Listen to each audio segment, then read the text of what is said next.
والصلاة والسلام على أشرف الأنبياء والمرسلين وعلى آله وأصحابه أجمعين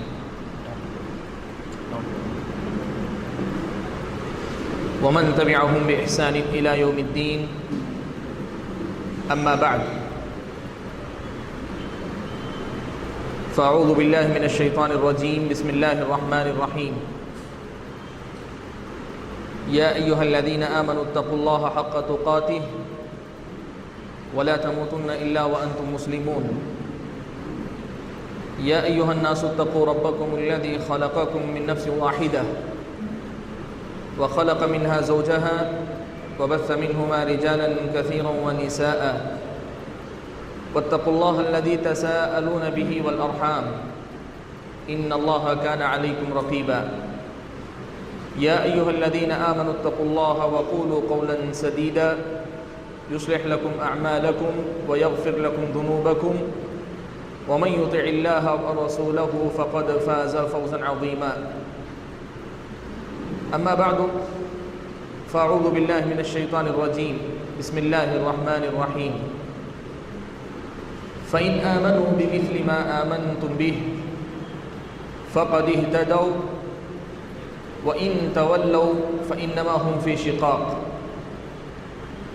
فسيكفيكهم الله وهو السميع العليم.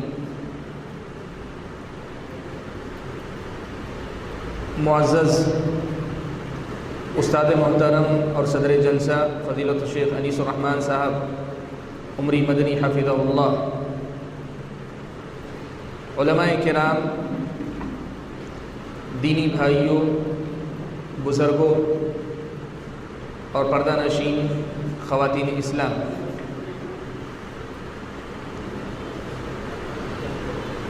اپنی گفتگو کے آغاز میں میں سب سے پہلے تو اللہ تبارک و تعالیٰ کا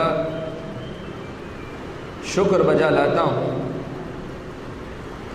کہ اللہ تبارک و تعالیٰ نے ہم اور آپ سبھی بھائیوں اور بہنوں کو اسلام جیسی عظیم نعمت سے مالا مال فرمایا ہے۔ انسان پر اللہ تعالیٰ کے بڑے احسان ہیں، بڑی نعمتیں اللہ تعالیٰ نے انسان کو عطا فرمائی ہیں، لیکن نعمت اسلام یہ اس قدر بڑی نعمت، اس قدر غیر معمولی نعمت ہے کہ اللہ تبارک و تعالیٰ نے شریعت اسلامیہ میں اس کی خاطر ساری نعمتوں کو قربان کر دینے کا حکم دیا ہے، لیکن کسی بھی نعمت کی خاطر اس اسلام کی قربانی دینے سے اللہ تعالیٰ نے روکا ہے۔ بہت بڑی نعمت ہے۔ اللہ کے نبی صلی اللہ علیہ وسلم نے فرمایا لا تشرک باللہ وان قتلت او حرقت، تم اللہ کے ساتھ کسی کو شریک نہ ٹھہراؤ، شرک نہ کرو، چاہے تمہیں قتل کر دیا جائے یا تمہیں زندہ جلا دیا جائے۔ بہت بڑی نعمت ہے، اور نعمت جس قدر عظیم ہے، اس نعمت اسلام کی حفاظت کی ذمہ داری بھی ہم سب پر عائد ہوتی ہے۔ اللہ تبارک و تعالیٰ کا فضل و کرم ہوگا، اللہ تبارک و تعالیٰ کا انعام ہوگا، تبھی اس نعمت کی حفاظت بھی ہو سکے گی۔ اور اگر اللہ تعالیٰ صرف نظر کر لیں، نظر پھیر لیں، اللہ تعالیٰ ہم پر اپنا کرم نہ فرمائیں، تو نہ ہم اپنی سمجھداری سے، نہ اپنے حسب و نسب سے، نہ کسی مال و دولت سے، نہ کسی عہدے و منصب سے، کسی بھی حوالے سے اس نعمت کی حفاظت ہم نہیں کر پائیں گے۔ اس لیے میں ابتدا کر رہا ہوں اپنی اس گفتگو کی ابتدا کر رہا ہوں اسی نعمت اسلام پر اللہ تبارک و تعالیٰ کا شکر بجا لاتے ہوئے کہ اللہ تبارک و تعالیٰ الحمدللہ الذی ہدانا لہذا وما كنا لنهتدی لولا ان ہدانا اللہ، تمام تعریفیں اس اللہ تعالیٰ کے لیے ہیں جس نے ہمیں ہدایت دی، اللہ تعالیٰ نے توفیق بخشی اس اسلام کو، اس دین کو قبول کرنے کی، ورنہ یہ ہمارے بس کی بات نہیں تھی کہ ہم اپنے بل پر اس راہ پر چل نکلتے۔ اور یہ دعا کرتا ہوں کہ اللہ تبارک و تعالی جب تک دنیا میں قائم رکھے اسی دین، اسی اسلام پر، اسی نعمت سے مالا مال بنا کر ہم اور آپ بھائیوں کو رکھے، آمین۔ اللہ تبارک و تعالیٰ کی اس نعمت پر اللہ تبارک و تعالیٰ کا شکر بجا لانے کے بعد پیارے نبی صلی اللہ علیہ وسلم کی ذات گرامی میری اور آپ کی طرف سے ہر قسم کی اور ہر طرح کی عزت و توقیر جو ایک نبی کے شایان شان ہوتی ہے اور نبیوں کے امام کے شایان شان ہوتی ہے، اس کے آپ مستحق ہیں۔ میں اللہ تبارک و تعالیٰ کے اس حکم کی پیروی کرتے ہوئے کہ نبی کی اس مقام کی پہچان کا ایک طریقہ یہ بھی ہے کہ آپ صلی اللہ علیہ وسلم پر درود اور سلام، یا ایھا الذین آمنوا صلوا علیہ وسلموا تسلیما، اللہ کے نبی صلی اللہ علیہ وسلم پر درود و سلام اللہ تبارک و تعالیٰ کی طرف سے نازل ہوں۔ اس پیغام کے بعد میں اپنے موضوع کی طرف آتا ہوں۔ خطبہ مسنونہ کے بعد یا حمد و صلات کے بعد سورہ بقرہ کی ایک آیت کریمہ میں نے پڑھی۔ اس آیت میں جو بنیادی پیغام اللہ تعالیٰ نے دیا ہے وہ یہ کہ یہ یہود و نصارہ، یہ اہل کتاب، اور خاص طور پہ یہودیوں کا ذکر اس آیت سے پہلے فَإِنْ آمَنُوا بِمِثْلِ مَا آمَنْتُمْ بِهِ، اگر ایمان لے آئیں ویسے جیسے تم لوگ ایمان لائے ہو۔ جس وقت آیت کریمہ اتر رہی ہے مخاطب وقت کے مسلمان صحابہ ہیں، اس وقت کے مومن صحابہ ہیں۔ اگر یہ ایمان لے آئیں ویسا ایمان جیسے تم لوگ ایمان لائے ہو فَقَدِ اهْتَدَوْا، تو یہ لوگ ہدایت یافتہ ہو گئے۔ وَإِن تَوَلَّوْا، اور اگر یہ لوگ منہ موڑتے ہیں، یہ منہ موڑنا ایمان لانے سے پوری طریقے سے منہ موڑنا بھی ہو سکتا ہے، یا پھر ایمان لاتے تو ہیں لیکن ویسا ایمان نہیں، بِمِثْلِ مَا آمَنْتُمْ، جیسا تم نے ایمان لایا۔ وَإِن تَوَلَّوْا، اگر یہ منہ موڑتے ہیں، ایمان لانے سے منہ موڑتے ہیں، یا ویسا ایمان لانے سے منہ موڑتے ہیں جیسا ایمان کہ تم لوگوں کا ہے، تم صحابہ کا ہے، تم مسلمانوں کا ہے جو اس وقت قرآن نازل ہوتے وقت موجود ہو، فَإِنَّمَا هُمْ فِي شِقَاقٍ، تو ایسا منہ موڑنے والے یہ یہودی، یہ لوگ اختلاف میں پڑ رہے ہیں۔ فی شقاق، اختلاف میں پڑ رہے ہیں۔ یہ کس سے اختلاف ہے؟ اللہ تبارک و تعالیٰ سے اختلاف، اللہ کے نبی صلی اللہ علیہ وسلم سے اختلاف ہے، مسلمانوں کی جو حقیقی جماعت ہے، مسلمانوں کا جو حقیقی ایمان ہے، جس ایمان کے وارث نبی کے شاگرد صحابہ ہوئے ہیں، ان سے اختلاف ہے۔ اس طرح کہ اصبحوا فی شق وانتم فی شق آخر، قرآن ایک طرف ہے، آپ ایک طرف ہیں، سنت ایک طرف ہے، آپ ایک طرف ہیں، صحابہ کی سمجھ ایک طرف ہے، آپ ایک طرف ہیں۔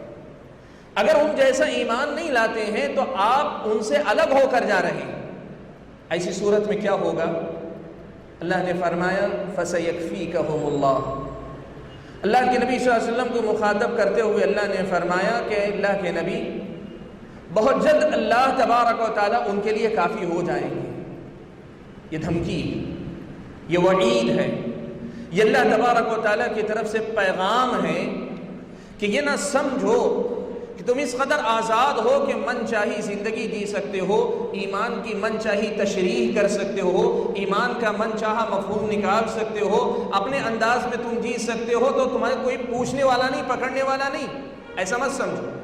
ہاں اختیار ہے تمہیں دنیا میں، تم کرو، دارالامتحان ہے، دارالابتلاء ہے، یہ آزمائش کی جگہ ہے، یہاں تم کر سکتے ہو کرو، لیکن خیال رکھو کہ بہت جلد اللہ تعالیٰ کی طرف سے اس پر محاسبہ ہونے والا ہے۔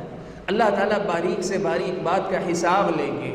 اور اللہ کے نبی صلی اللہ علیہ وسلم نے مائی عائشہ صدیقہ رضی اللہ تعالیٰ عنہا کے سامنے فرمایا تھا وَمَن نُوقِشَ الْحِسَابَ فَقَدْ عُذِّبَ، جس کا حساب و کتاب اللہ تعالیٰ باریکی سے لینے پہ آ جائیں اس کی تو پھر خیر نہیں، فقد عذب، تو یوں سمجھو گویا اس کے اوپر عذاب طے ہے۔ اس لیے کہ بندہ صحیح راستہ مل بھی جائے، اس پر چلنے کی حد درجے کوشش بھی کرے، پھر بھی انسان کوتاہ ہے، کل بنی آدم خطا، غلطیاں ہوتی ہی رہیں گی۔ اگر اللہ تعالیٰ برابری کا حساب لینے پہ آ جائیں تو سب کی پکڑ ہوگی، سب کی پکڑ ہوگی، میری بھی آپ کی بھی سب کی پکڑ ہوگی۔ لیکن اللہ تبارک و تعالیٰ اگر حساب و کتاب باریکی سے لینے کے بجائے عفو و درگزر سے کام لیں تو اللہ تبارک و تعالیٰ کے سامنے ہم امید رکھتے ہیں نجات کی، کامیابی کی۔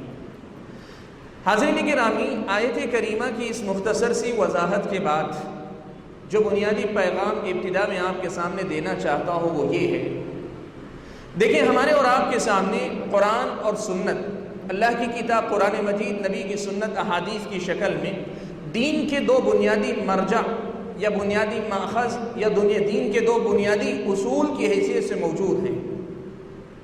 اب دین وہی ہوگا جو اس قرآن میں ہے، جو اس سنت میں ہے، دین وہی ہوگا جو اس قرآن میں ہے، اس سنت میں ہے۔ اليوم اکملت لکم دینکم واتممت علیکم نعمتی ورضیت لکم الاسلام دینا، یہ آیت اللہ کے نبی صلی اللہ علیہ وسلم پہ جب اتری کہ دین آپ پر مکمل کر دیا گیا، امام مالک رحمۃ اللہ علیہ نے اس آیت پر گفتگو کرتے ہوئے فرمایا تھا فما لم یکن یومئذ دینا فلا یکون اليوم دینا۔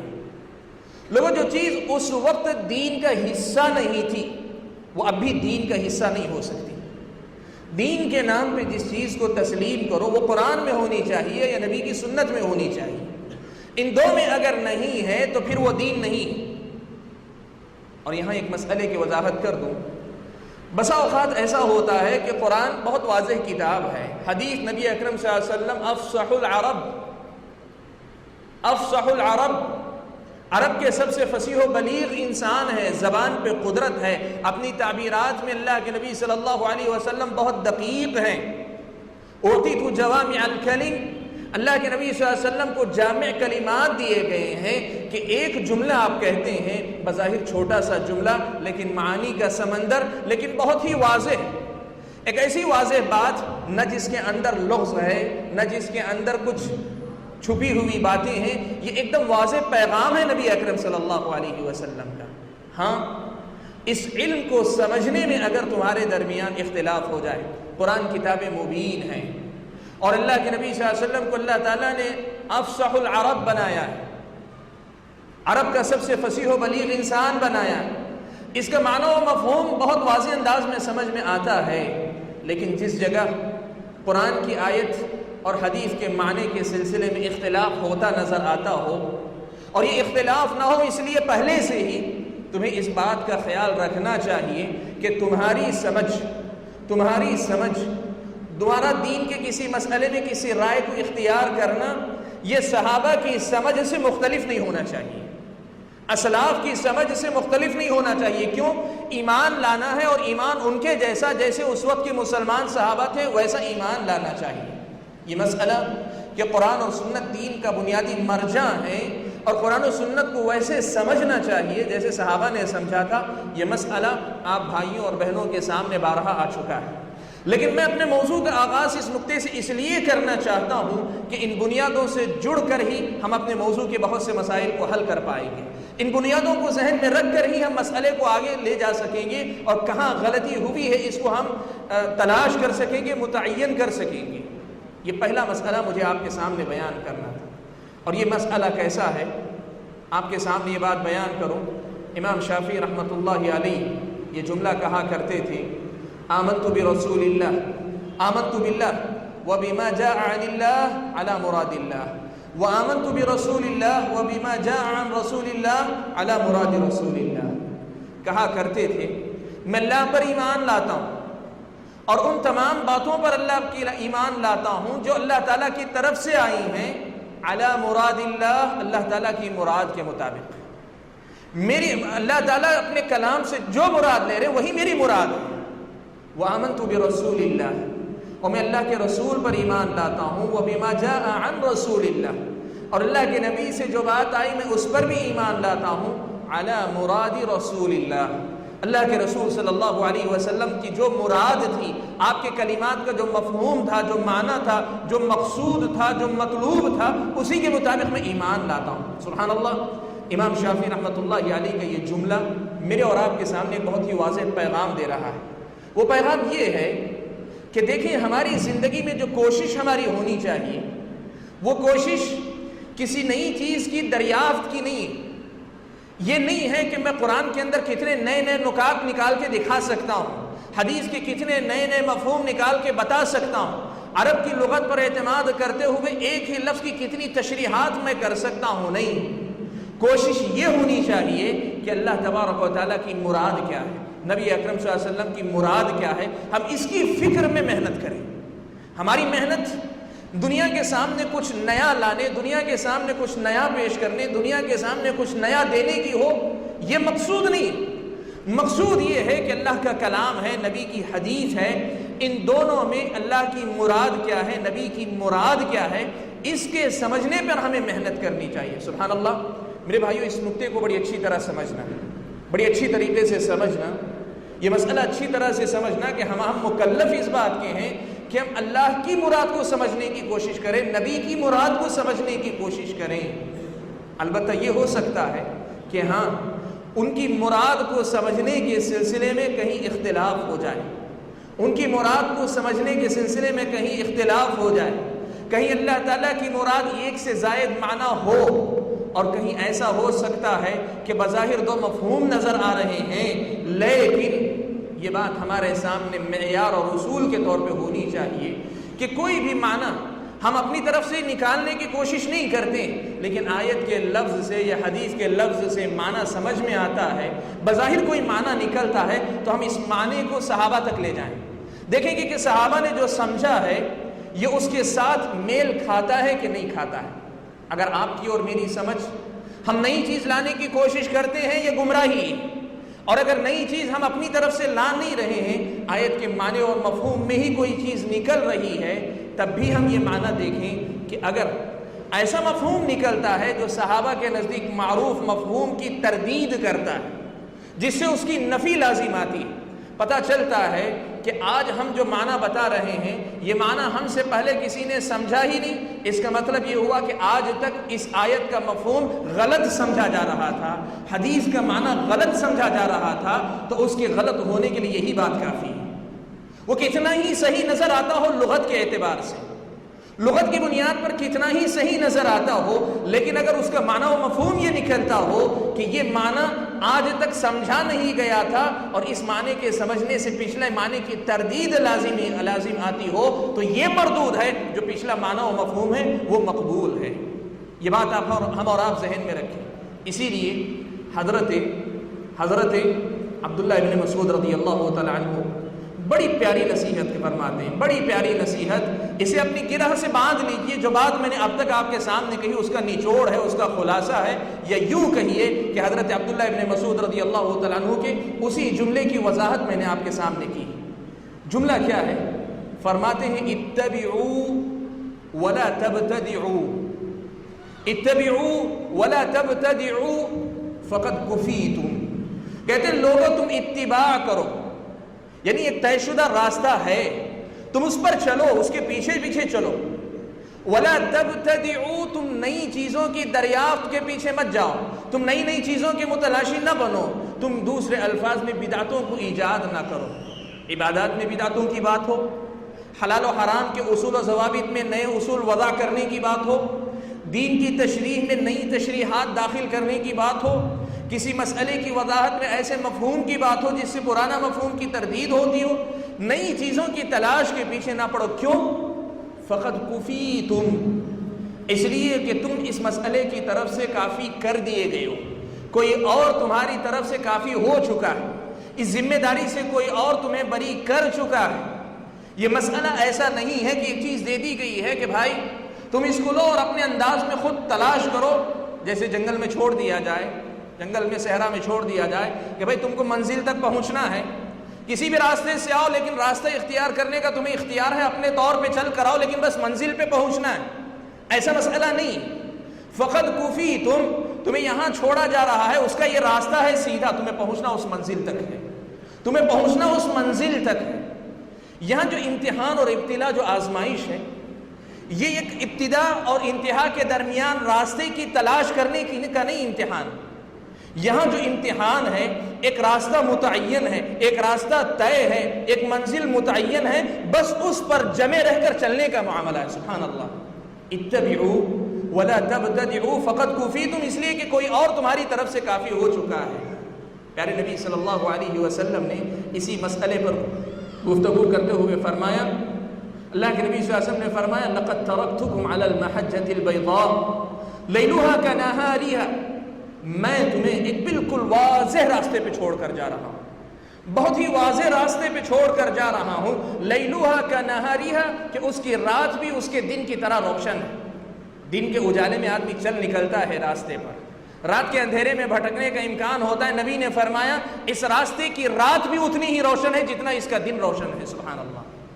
پھر فرمایا لا یزیغ عنہا الا ہالک، لا یزیغ عنہا الا ہالک، اس راستے سے وہی ہٹتا ہے جو ہلاک ہونا چاہتا ہے، سبحان اللہ۔ اصل امتحان یہ ہے کہ ہم میں سے کتنے اس راستے پر سیدھے چلے جاتے ہیں، یہ اصل امتحان ہے، نئی چیزوں کی دریافت کا معاملہ نہیں، سبحان اللہ۔ یہ مسئلہ آپ یاد رکھیں، یہ مسئلہ یاد رکھیں، دین بہت ہی واضح ایک دین ہے، اس کے عقائد بالکل واضح اور سلف صالحین کی نظر میں بالکل تشریح شدہ واضح عقائد ہیں۔ اس کی عبادتیں اپنے مسائل کے اندر بہت ہی واضح عبادتیں ہیں، بعض مسائل جزئیات کے اندر اختلاف ہو سکتا ہے، لیکن دلیل کے ساتھ اگر کوئی آدمی چلے اس کے سامنے بھی جزئیات کا مسئلہ بھی بالکل واضح ہے۔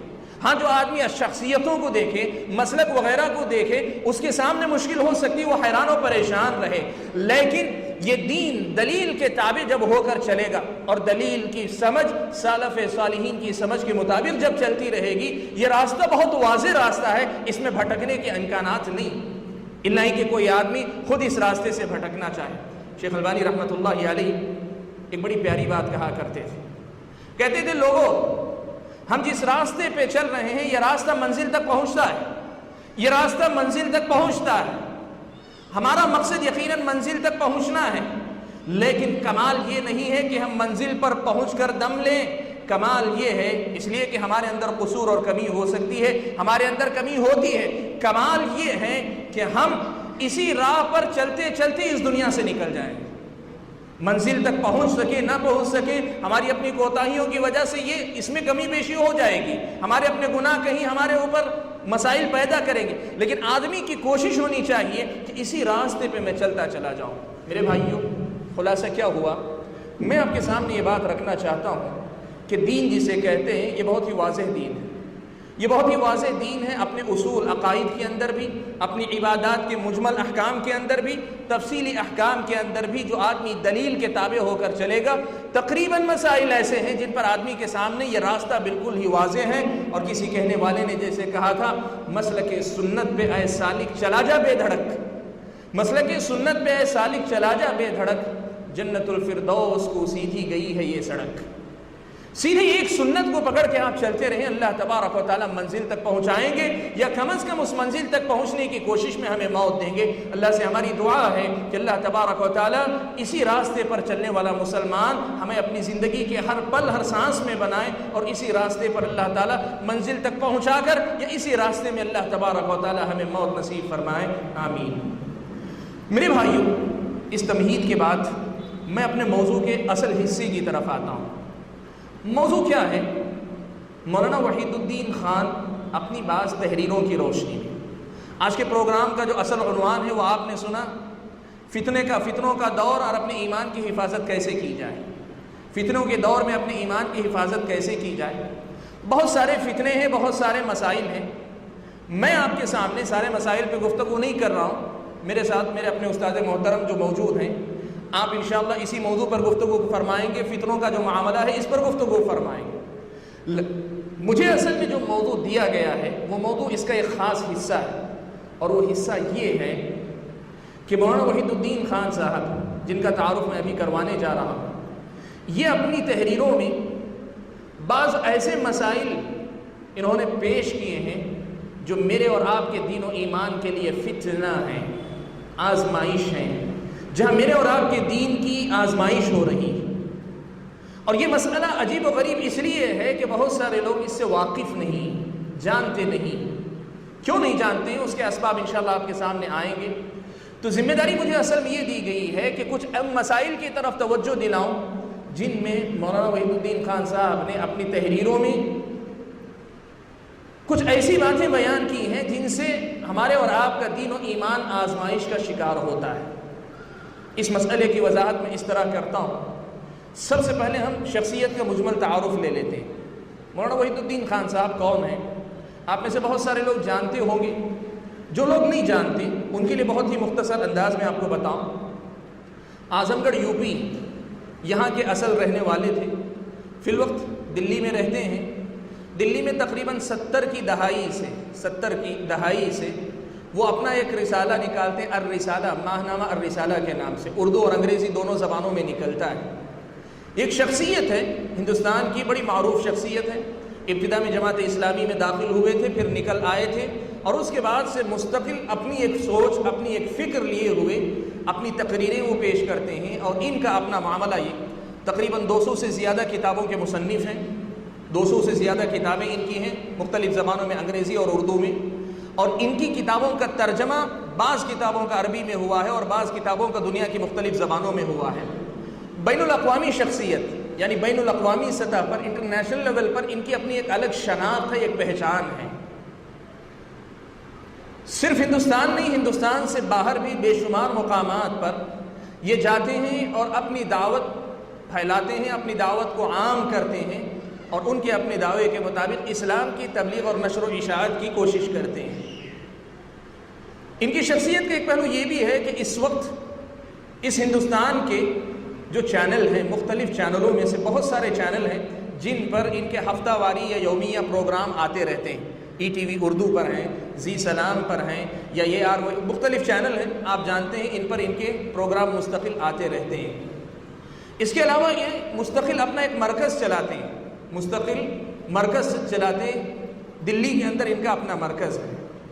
ہندوستان کے اندر ان کی شخصیت کو بین مذہبی مذاکرات کا جو باب ہے، یعنی انٹرفیتھ ڈائلاگ جسے کہتے ہیں، اس معاملے میں ان کو بہت ہی جو ہے مثبت مزاج رکھنے والا لوگ سمجھتے ہیں۔ لوگ ان کو سمجھتے ہیں کہ مسلمانوں میں سے یہ ذرا معتدل ہیں۔ عام طور پہ مسلمان بہت سخت ہوتے ہیں، یہ ذرا معتدل ہیں، اس لیے غیر مسلم تنظیمیں اور تحریکیں یہ سب ان کو بڑی قدر کی نگاہ سے دیکھتے ہیں، اپنے پروگراموں میں بلاتے ہیں، اور ان کی اس مزاج کی وجہ سے یہ کہتے ہیں کہ ان کو اپنی دعوت کو پھیلانے کا بہت سارا موقع ملتا ہے اور اسلام کی یہ تبلیغ کر رہے ہیں۔ ہندوستان کے اندر کئی ایک ایوارڈ حکومت کی طرف سے بھی ان کو دیے گئے ہیں۔ یہ شخصیت کا مجمل ڈھانچہ ہے، جس میں سے کتنی باتوں سے اتفاق اختلاف ہوتا ہے یہ موضوع نہیں ہے ہمارا۔ میں مجمل آپ کو بتانا چاہتا ہوں کہ ایک شخصیت ہے جس کی شہرت بین الاقوامی ہے، اور تقریباً 90 سال کی عمر ہے، 90 سال جسے آپ کہیں، 90 سال کی عمر ہے، ایک لمبی عمر انہوں نے گزاری ہے۔ ہمارا اپنا موضوع مولانا وحید الدین خان صاحب کی شخصیت کا مکمل تجزیہ نہیں ہے۔ شخصیت اور ان کے افکار کا مکمل تحلیل اور تجزیہ کرنا یہ مقصود نہیں، اس لیے کہ یہ بہت لمبا کام ہے اور بہت لمبا وقت چاہتا ہے۔ مجھے آپ کے سامنے اصل میں یہ خاص پہلو پر گفتگو کرنی ہے کہ مولانا وحید الدین خان صاحب، ان کی اپنی تحریریں مختلف موضوعات پر موجود ہیں، لیکن ان تحریروں میں کچھ ایسی باتیں ہیں، کچھ ایسے مسائل ہیں جن کا دین کی بنیادوں سے بسا اوقات اختلاف ہے، دین کی بنیادوں سے بسا اوقات اختلاف ہے۔ مجھے صرف اس پہلو پہ روشنی ڈالنی ہے اور یہ بتانا ہے کہ اس وقت ان کی بین الاقوامی شہرت کو دیکھ کر یا ان کے مختلف زندگی کے پہلوؤں کو دیکھ کر، جن کا تذکرہ میں آپ کے سامنے کرنے جا رہا ہوں، کوئی آدمی یہ نہ سمجھنے لگے کہ یہ وقت کے بہت بڑے ایسے عالم ہیں جن کی ہر بات لی جانی چاہیے، یا جن سے جو ہے فائدہ اٹھانے کی امت کو عام دعوت دی جانی چاہیے۔ یہ تصور لینا غلط ہے۔ یہ پیغام اصل مجھے آپ کے سامنے دینا ہے، یہ بتانا ہے کہ ایک ایسی شخصیت ہے کہ جنہوں نے کسی مسئلے کی وضاحت کرنے کے نام پر دین کی بہت ساری حقیقتوں کے ساتھ کھلواڑ کیا ہے، بہت سی حقیقتوں کو اس کے اپنے مفہوم سے ہٹا دیا ہے، اور یوں سمجھیے کہ جن باتوں پہ ہمیں جیسا ایمان لانا تھا ویسے ایمان سے ہم لوگوں کو ہٹا لایا ہے۔ میں اسی پہلو پہ آپ کے سامنے روشنی ڈالنا چاہتا ہوں۔ موضوع کو شروع مولانا کی تحریروں کا حوالہ دینے سے پہلے کچھ باتیں آپ کے سامنے رکھنا چاہتا ہوں۔ مولانا کی کچھ خصوصیتیں ہیں جن کا اعتراف شاید سبھی لوگ کریں گے، یا عام طور پر انہی کی وجہ سے ان کی ساری باتیں لوگ قبول کر لیتے ہیں۔ وہ خصوصیتیں کیا ہیں؟ ایک خصوصیت سب سے پہلی یہ ہے کہ مولانا ہیں لیکن انگریزی زبان میں لکھنے پڑھنے پر پوری طریقے سے قدرت رکھتے ہیں، اور آپ جانتے ہیں ہمارے ماحول میں جو لوگ انگریزی زبان میں لکھنے پڑھنے اور بولنے کے عام طور پہ عادی ہیں، ان کا علم سے زیادہ گہرا تعلق نہیں ہوتا، اور جو علم سے گہرا تعلق رکھنے والے اچھے علماء ہیں ان کا عام طور پہ انگریزی زبان سے کچھ لکھنا پڑھنا یا ان کو بول چال یا اس میں تقریر کرنے یا لکھنے کی عادت نہیں ہوتی، یا وہ نہیں جانتے۔ ایک بہت بڑا سبب یہ کہ انگریزی دان جو طبقہ ہے، اس طبقے کے پاس ان کو قبولیت عام ہونے کا سبب یہ کہ مولانا ہونے کے ساتھ انگریزی زبان پہ بڑی قدرت اور انگریزی زبان میں بہت لکھتے ہیں. ایک پہلی خصوصیت. دوسری خصوصیت یہ ہے کہ انداز تحریر، لکھنے کا جو انداز ہے وہ بالکل ایک انوکھا انداز کا مطلب یہ کہ سمجھیں کہ وہ کوشش یہ کرتے ہیں کہ جو جدید ذہن ہے، جدید ذہن کا مطلب جو سائنس پڑھتے ہیں، جو جدید تحقیقات پہ نظر رکھتے ہیں، ان کی اپنی تحریروں میں وہ کوشش کرتے ہیں کہ جس مسئلے پر بھی گفتگو کریں، عقیدے کا موضوع ہو، عبادات کا موضوع ہو، یا اخلاق اور نفس کی تربیت کا موضوع ہو، اس موضوع کو جو سائنس کی جدید تحقیقات ہیں یا معاشرے کے زمانے کے جو چلتے پھرتے حالات اور واقعات ہیں، ان سے جوڑ کر اس انداز سے گفتگو کرتے ہیں کہ پڑھنے والے سننے والے کو لگتا ہے کہ کوئی آدمی کتابوں کی باتیں نہیں کر رہا ہے، ہمارے اپنے ماحول کی بات کر رہا ہے. تو اٹریکشن جسے کہتے ہیں وہ بہت ہے اس کے اندر. یہ دوسری خصوصیت ہے، چاہے اردو میں لکھیں چاہے انگریزی میں لکھیں، اس خصوصیت کی وجہ سے اردو دان طبقہ بھی اور انگریزی دان طبقہ بھی ان کو بہت زیادہ پسند کرتا ہے اور بہت زیادہ پڑھتا ہے. تیسری خصوصیت ان کی ہے، وہ خصوصیت یہ ہے کہ انہوں نے ہندوستان جیسے ماحول میں غیر مسلموں میں خاص طور پہ دعوت و تبلیغ کا جو حکم اسلامی شریعت میں ہے، اور یقیناً ہندوستان جیسے ملک میں رہتے ہوئے دعوت و تبلیغ کا کام جو ہماری ذمہ داری ہے، اس امت کی جو ذمہ داری ہے، اس موضوع کو انہوں نے بہت زیادہ اہمیت دی، اور اتنی اہمیت دی کہ انہوں نے اسی کو اپنی زندگی کا مشن بنایا. ان کا اپنا دعویٰ بھی ہے اور ان کی تحریروں میں آپ کو یہ چیز ملے گی بھی کہ دعوت کے موضوع پر انہوں نے بہت زیادہ لکھا ہے. مسلمان ایک داعی کی حیثیت سے ہے، یہی ان کا موضوع ہے، اسی پر انہوں نے لکھا ہے. تو ایک وجہ یہ بھی ہے کہ دعوت کے موضوع کو انہوں نے اصل موضوع بنا کر لکھا ہے.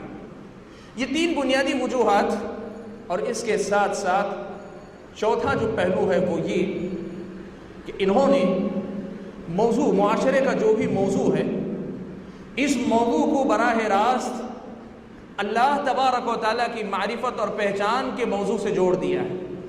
معرفت کے موضوع سے جوڑا ہے، اللہ تبارک و تعالیٰ سے جوڑ کر، جس کے اندر یوں سمجھیے کہ بندے کو اللہ تبارک و تعالیٰ سے جوڑنے کی کوشش کی جاتی. ان کی تحریروں میں یہ رنگ بظاہر نظر آتا ہے. یہ چار بڑی خصوصیات ہیں جن کی وجہ سے ان کی اپنی تحریروں کو لوگ بڑے اہتمام کے ساتھ پڑھتے ہیں اور بسا اوقات بہت اچھی طرح سے متاثر بھی ہوتے ہیں.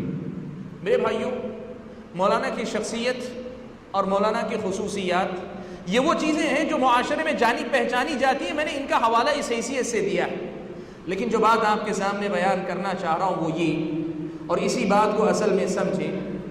دیکھیں، ایک عالم کی ذمہ داری یہ ہوتی ہے کہ وہ اللہ کے نبی صلی اللہ علیہ وسلم کی طرف سے جو دین ملا اس کو اسی ڈھنگ سے سمجھنے اور سمجھانے کی کوشش کرے جیسے صحابہ نے سمجھا تھا، نبی اکرم صلی اللہ علیہ وسلم نے جیسے سمجھایا تھا.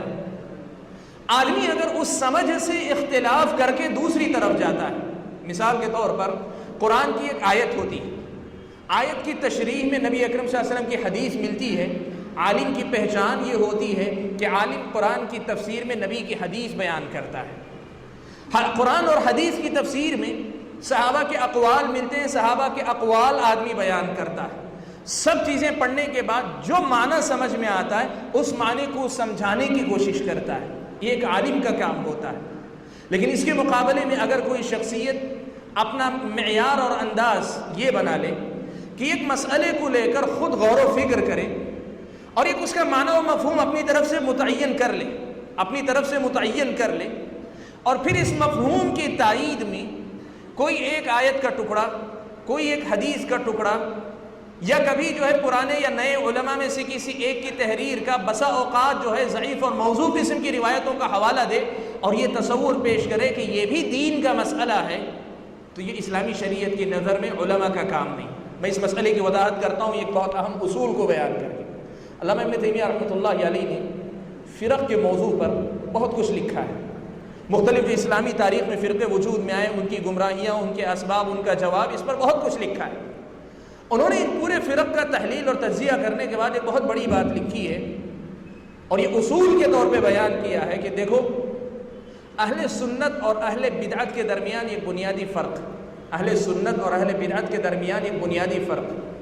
اہل سنت کیا کرتے ہیں، کوئی ایک رائے متعین نہیں کرتے، وہ قرآن مجید کی طرف آتے ہیں، جو مسئلہ ہوتا ہے قرآن مجید کے اندر اس میں کہاں کہاں کہا گیا سب جمع کرتے ہیں، قرآن مجید کی ساری آیتوں کو جمع کرتے ہیں، پھر اس کے بعد اس مسئلے سے متعلق نبی اکرم صلی اللہ علیہ وسلم کی احادیث کو جمع کرتے ہیں، پھر اس کے ساتھ صحابہ نے کیسے سمجھا اس کو سمجھتے ہیں۔ ساری چیزوں کو سمجھنے کے بعد جو معنی اور مفہوم متعین ہو جاتا ہے، اس معنی و مفہوم کو سمجھتے سمجھاتے ہیں، اسی کی تبلیغ کرتے ہیں۔ یہ اہل سنت کا طریقہ ہے۔ اہل بدعت کا طریقہ یہ ہوتا ہے کہ وہ کسی قرآن کی ایک آیت کا ٹکڑا لے کر یا کسی حدیث کا کوئی ایک ٹکڑا لے کر ایک مفہوم اپنے طرف سے متعین کر لیتے ہیں، ایک معنی اور مفہوم متعین کر لیتے ہیں، پھر اس متعین مفہوم کی تائید کے لیے جو دلائل جو حوالے ملتے ہیں ان کو لے کر اس کو صحیح ثابت کرنے کی کوشش کرتے ہیں، اس کو صحیح ثابت کرنے کی کوشش کرتے ہیں۔ یہ بنیادی فرق ہے، آپ یاد رکھیں ہمیشہ اہل سنت اور اہل بدعت کے درمیان، اور تاریخ اسلام کا پورا فرق کی جو تاریخ ہے اس کا جائزہ آپ لیں گے، یہ مسئلہ آپ کے سامنے واضح ہو جائے گا۔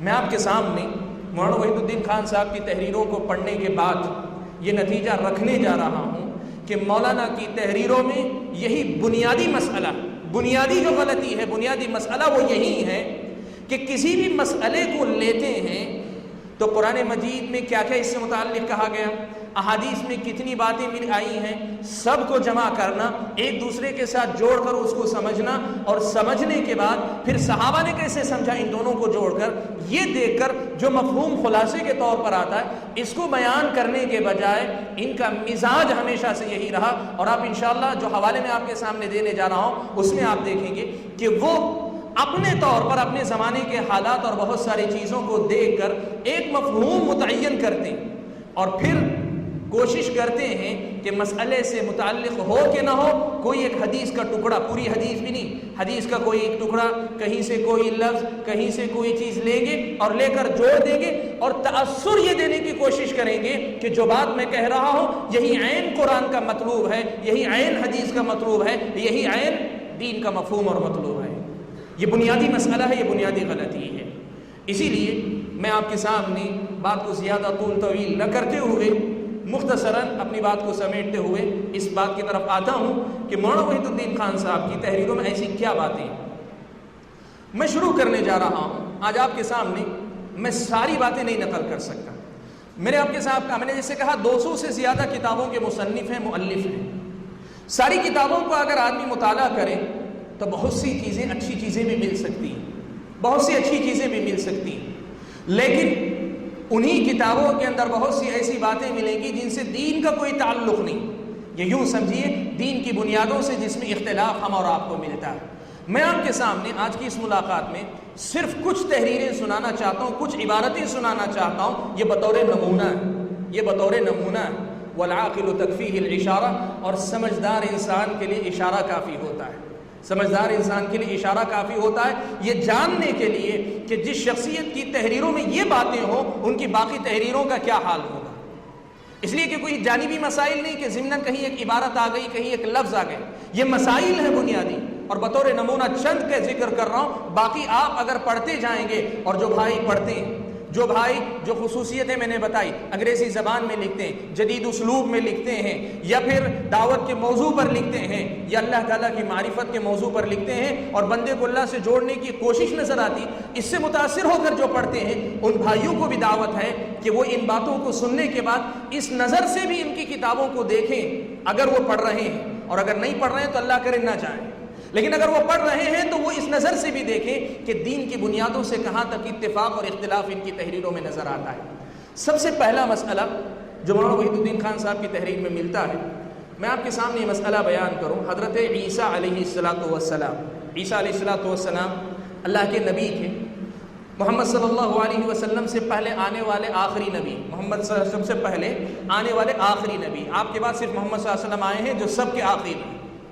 حضرت عیسیٰ علیہ السلام کو یہودیوں نے اور رومی حکومت نے قتل کرنے کا پروگرام بنایا، اللہ تبارک و تعالیٰ نے زندہ ان کو آسمان پہ اٹھا لیا، ان کے جسم اور ان کی روح کے ساتھ آسمان پر اٹھا لیا۔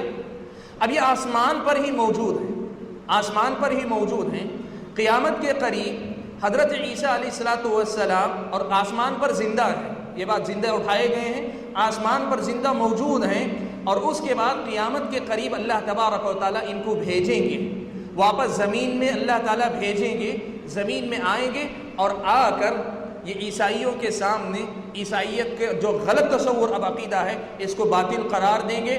مسلمان ان پر ایمان لائے ہی ہوں گے، حضرت محمد صلی اللہ علیہ وسلم پر ایمان سے پہلے سارے انبیاء پر جو ایمان لائے ہیں، لیکن اس وقت جب آئیں گے تو وہ خود نبی اکرم صلی اللہ علیہ وسلم کی ایک امتی کی حیثیت سے رہیں گے، شریعت محمدیہ کے مطابق عمل کریں گے، اور ایک مدت گزارنے کے بعد دجال کو قتل کرنے کے بعد اللہ تعالیٰ کے حکم سے طبیعی موت مریں گے، انتقال کر جائیں گے۔ یہ ایک عام عقیدہ ہے جو کتاب و سنت میں بڑی وضاحت کے ساتھ آیا ہے، لیکن مولانا وحید الدین خان صاحب کا کیا ماننا ہے اس سلسلے میں آپ کے سامنے ان کی کتابوں سے تحریریں پڑھ کر سناتا ہوں۔ یہ ایک کتاب ہے قیامت کا الارم، قیامت کا الارم۔ یہ اصل میں ان کا جو منتھلی الرسالہ، ماہنامہ الرسالہ ہے، اس میں انہوں نے یہ مضمون چھاپا تھا پہلے، اور مارچ 2010 کا نہیں، یہ جو ہے الرسالہ میں چھپا تھا، الرسالہ میں ایک مستقل مضمون کی شکل میں چھپا تھا۔ اس کے بعد مضمون کی شکل میں چھپنے کے بعد پھر ان کے اپنے چاہنے والوں میں سے ایک ہیں بنگلور میں، جن کا نام ہے عبداللہ برمی، انہوں نے اس الرسالہ کو اور اس کے ساتھ مولانا کی مختلف تحریروں میں سے کچھ عبارتیں منتخب کر کے، تحریریں منتخب کر کے اس کے ساتھ جوڑ کر ایک کتاب کی شکل میں شائع کیا، قیامت کا الارم۔ مرتب عبداللہ برمی ہے، لیکن اس کتاب کا لفظ لفظ حرف جو ہے مولانا وحید الدین خان صاحب کی تحریر ہے۔ صفحہ نمبر 70 پر، یہ بنگلور سے چھپی ہے، صفحہ نمبر 70 پر ایک عبارت ہے، اس میں آپ کے سامنے پڑھ کر سناتا ہوں، آپ دیکھیں۔ ایک آدمی قادیان جو غلام احمد قادیانی کا مرکز آپ جانتے ہیں، وہاں سے مولانا وحید الدین خان صاحب سے کچھ سوالات کرتا ہے۔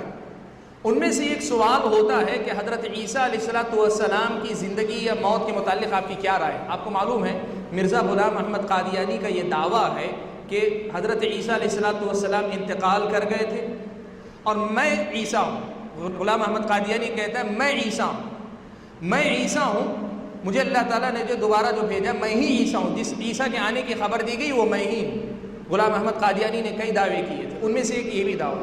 اس مسئلے کے سامنے رکھتے ہوئے قادیان سے ایک شخص ہے جس کا نام ہے محمد وسیم خان، اس نے سوال کیا، تو جواب میں مولانا لکھتے ہیں، میرے نزدیک حضرت عیسیٰ علیہ السلام کی وفات اسی طرح ہو چکی ہے جس طرح دوسرے پیغمبروں کی ہوئی۔ حضرت عیسیٰ علیہ السلام کی وفات اسی طرح ہو چکی ہے جس طرح دوسرے پیغمبروں کی ہوئی۔ یہ پہلا مسئلہ ہے۔ اہل سنت والجماعت کے پاس یہ متفقہ مسئلہ ہے، اور میں آپ کو بتا رہا ہوں یہ متفقہ مسئلہ ہے۔ اگر کہیں قرآن مجید کی ایک آیت انی متوفیکا کی تفسیر میں کوئی اثر آپ کو ملتا ہے، ذہن میں رکھیں کہ محققین نے لکھا ہے کہ اس سلسلے میں کوئی اثر ثابت نہیں کہ حضرت عیسیٰ کی وفات ہو چکی۔ اہل سنت والجماعت کا یہ متفقہ عقیدہ ہے کہ حضرت عیسیٰ باحیات ہیں، لیکن یہ کہہ رہے ہیں حضرت عیسیٰ علیہ السلام وفات پا چکے۔ اسی سے جڑا دوسرا مسئلہ ہے حضرت عیسیٰ علیہ السلام کا قیامت کے قریب دنیا میں اتر کر آنا۔ وہ اس کے بھی منکر ہیں، انکار کرتے ہیں۔ وہ کہتے ہیں کہ حضرت عیسیٰ علیہ السلام آنے والے نہیں ہیں دنیا میں۔ اسی کتاب میں صفحہ نمبر 137 پر انہوں نے ایک سائیڈ ہیڈنگ جسے کہتے ہیں چھوٹی سرخی لگائی ہے، مسیح کی آمد ثانی کا مسئلہ، یعنی حضرت عیسیٰ کے دوبارہ آنے کی، پہلی آمد تو جب آئے تھے، دوبارہ دنیا میں لوٹ کر آنے کا مسئلہ۔ اس سلسلے میں کہتے ہیں اس بحث سے تعلق رکھنے والا ایک مسئلہ وہ ہے جس کو مسیح کی آمد ثانی کہا جاتا ہے۔ عام طور پر یہ سمجھا جاتا ہے کہ حضرت مسیح آسمان میں زندہ ہیں اور آخری زمانے میں وہ جسمانی طور پر آسمان سے اتر کر زمین پر آئیں گے اور دجال کو قتل کریں گے، ایسا لوگ سمجھتے ہیں۔ یہ تصور اگرچہ لوگوں میں کافی پھیلا ہوا ہے، مگر وہ اپنی موجودہ صورت میں نہ قرآن سے ثابت ہوتا ہے اور نہ احادیث سے۔ یعنی ان کا یہ کہنا ہے کہ حضرت عیسیٰ زندہ ہیں، قیامت کے قریب دنیا میں آئیں گے لوٹ کر، زندہ اتارے جائیں گے، یہ عقیدہ قرآن میں بھی نہیں ہے، احادیث میں بھی نہیں ہے، قرآن میں بھی نہیں ہے، احادیث میں بھی نہیں ہے، لوگوں کے پاس یہ عقیدہ پایا جاتا ہے۔ آگے سنیں، حدیث کی مختلف کتابوں میں تقریباً 2 درجن معتبر روایتیں ہیں جن میں مسیح کے ظہور کا بیان پایا جاتا ہے، لیکن قابل غور بات یہ ہے کہ ان میں سے کسی روایت میں صراحتاً یہ الفاظ موجود نہیں کہ مسیح جسمانی طور پر آسمان سے اتر کر زمین پر آئیں گے۔ میں آپ کے سامنے یہ مسئلہ بتانا چاہتا ہوں کہ یہ اہل سنت کے پاس متفقہ مسئلہ ہے کہ قیامت کی نشانیوں میں سے ایک اہم نشانی حضرت عیسیٰ کا اپنے جسم کے ساتھ اتر کر زمین پر آنا ہے اور آ کر جو مسائل شریعت میں بیان کیے ہیں ان کا پیش آنا ہے، لیکن مولانا ان کے انکار کرتے ہیں۔ اور یہ بات یاد رکھیں، یہ کوئی فقہی مسئلہ نہیں کہ جس میں یہ بھی ہو سکتا ہے وہ بھی ہو سکتا ہے، آدمی کو جو دلیل کی روشنی میں صحیح سمجھے مان سکتا ہے والا معاملہ نہیں، یہ نبی کی تصدیق کا معاملہ ہے، پیارے نبی صلی اللہ علیہ وسلم کی احادیث کی تصدیق کا معاملہ۔ میں آپ کے سامنے یہ بات بتانا چاہتا ہوں، کیا حضرت عیسیٰ علیہ السلام کے آمد کا مسئلہ قرآن میں نہیں ہے؟ کیا حضرت عیسیٰ علیہ السلام کی آمد کا مسئلہ احادیث میں نہیں ہے؟ کیا احادیث میں جیسے مولانا نے لکھا 2 درجن سے زیادہ یعنی 24-25 روایتیں تقریباً ہوں گی، لیکن ایک میں بھی اس کی صراحت نہیں ہے کہ اللہ کے نبی حضرت عیسیٰ جسمانی طور پر آئیں گے؟ کیا یہ کہنا ان کا درست ہے؟ میں آپ کے سامنے کچھ حوالے نقل کرتا ہوں، آپ دیکھیں۔ سب سے پہلے آپ کے سامنے نقل کرتا ہوں سورہ زخرف کی آیت نمبر 61، سورہ زخرف کی آیت نمبر 61۔ اللہ تبارک و تعالیٰ نے فرمایا وَإِنَّهُ لَعِلْمٌ لِلسَّاعَةِ وَإِنَّهُ لَعِلْمٌ لِلسَّاعَةِ، بے شک وہ قیامت کی نشانی ہے یا قیامت کا علم دینے والے، قیامت کی خبر دینے والے۔ کیا مطلب ہے اس کا مطلب کیا ہے؟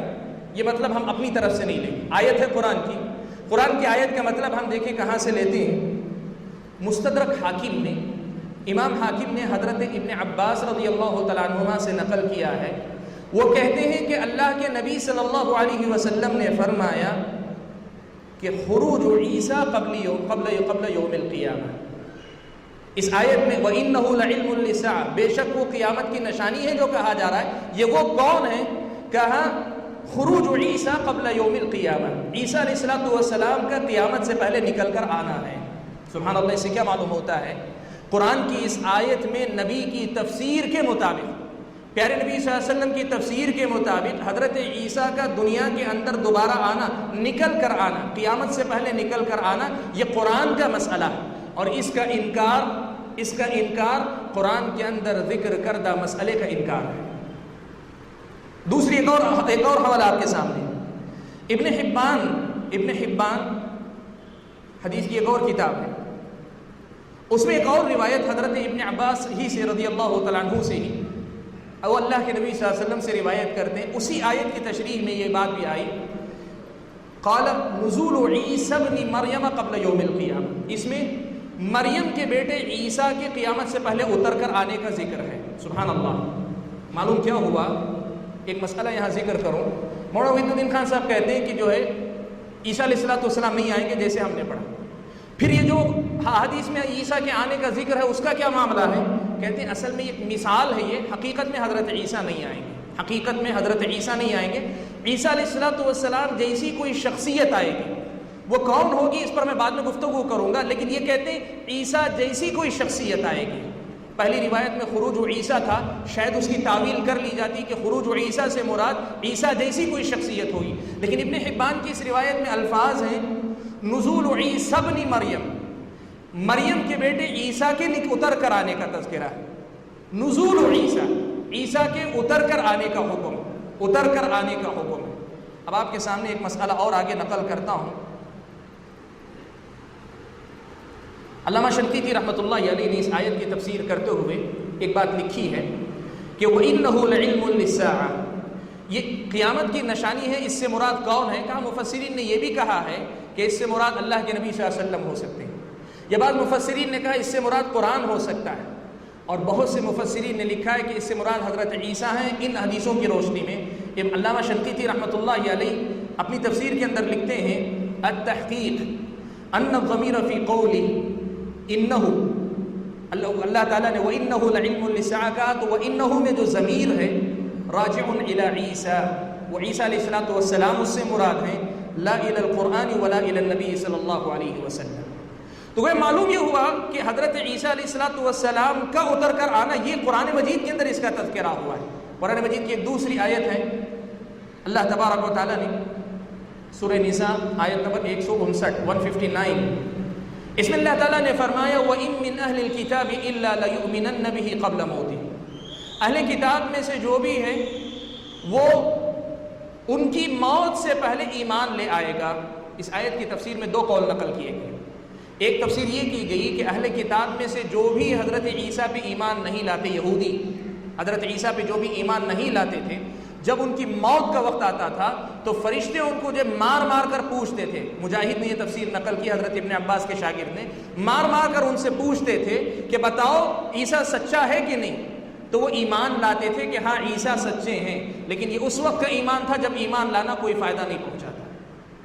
تو ہر یہودی اپنی موت سے پہلے ایمان لاتا تھا، لیکن اس وقت جب اس کا ایمان لانا فائدہ مند نہیں ہوتا، عیسیٰ پر ایمان لاتا تھا۔ یہ ایک تفسیر ہے، یعنی عیسائی یہودی اپنی موت سے پہلے عیسیٰ پہ ایمان لاتا تھا۔ لیکن ایک دوسری تفسیر یہ کی گئی، کہا قبل موتی سے مراد قیامت کے قریب حضرت عیسیٰ اتر کر آئیں گے۔ حضرت عیسیٰ جب آئیں گے تو پھر اس کے بعد عیسائیت ختم ہو جائے گی، یہودیت ختم ہو جائے گی، سارے دینوں پر دین اسلام کا غلبہ ہو جائے گا، سب کے سب حضرت عیسیٰ پر ایمان لے آئیں گے۔ اور حضرت عیسیٰ پر ایمان لانے کا مطلب یہ کہ حضرت عیسیٰ جس نبی کے امتی کی حیثیت سے زندگی گزاریں گے، سارے یہودی سارے عیسائی حضرت عیسیٰ کے ذریعے سے سمجھیے اللہ کے نبی صلی اللہ علیہ وسلم پر ایمان لے آئیں گے، دین اسلام کا غلبہ ہو جائے گا، یا اسلام کا بول بالا ہوگا، یہی دین ظاہر ہو جائے گا۔ یہ جو مفہوم ہے، یہ مفہوم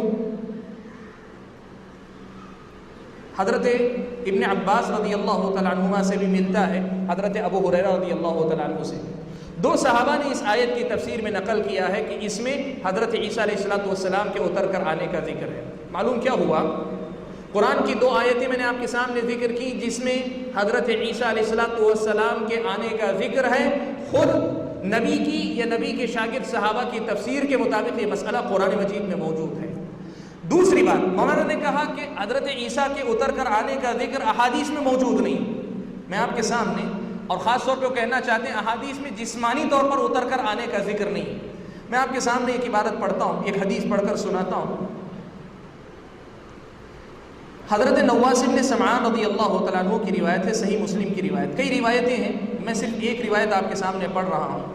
نواس بن سمعان رضی اللہ تعالیٰ عنہ کہتے ہیں فَبَيْنَمَا هُوَ كَذَلِكَ إِذْ بَعَثَ اللَّهُ مَسِيحَ ابْنَ مَرْيَمَ فَيَنزِلُ عِنْدَ الْمَنَارَةِ الْبَيْضَاءِ شَرْقَيْ دِمَشْقَ بَيْنَ مَهْرُودَتَيْنِ وَاضِعًا كَفَّيْهِ عَلَى أَجْنِحَةِ مَلَكَيْنِ۔ ترجمہ میں آپ کے سامنے کرتا ہوں، صحیح مسلم کی روایت ہے، حضرت نواس بن سمعان رضی اللہ تعالیٰ عنہ کہتے ہیں کہ اللہ تبارک و تعالیٰ، تفصیلی حدیث ہے جہاں سے حضرت عیسیٰ کا ذکر شروع ہو رہا ہے، وہاں سے کہہ رہا ہوں کہ اللہ تبارک و تعالیٰ مسیح ابن مریم کو اتاریں گے تو حضرت عیسیٰ دمشق جو ملک شام کا شہر ہے، دمشق کے مغرب مشرقی حصے میں ایک سفید منارہ ہے، وہاں پر اتریں گے، بین محرودتین، دو چادروں کے ساتھ، واضعا کفیہ علی اجنحۃ ملکین، اپنی دونوں ہتھیلیاں دو فرشتوں کے پروں پر رکھ کر اتریں گے، اذا قطع رأسہ قطر، جب وہ اپنا سر جھکائیں گے تو ان کے سر سے پانی کے قطرے ٹپک رہے ہوں گے، وَإِذَا رَفَعَ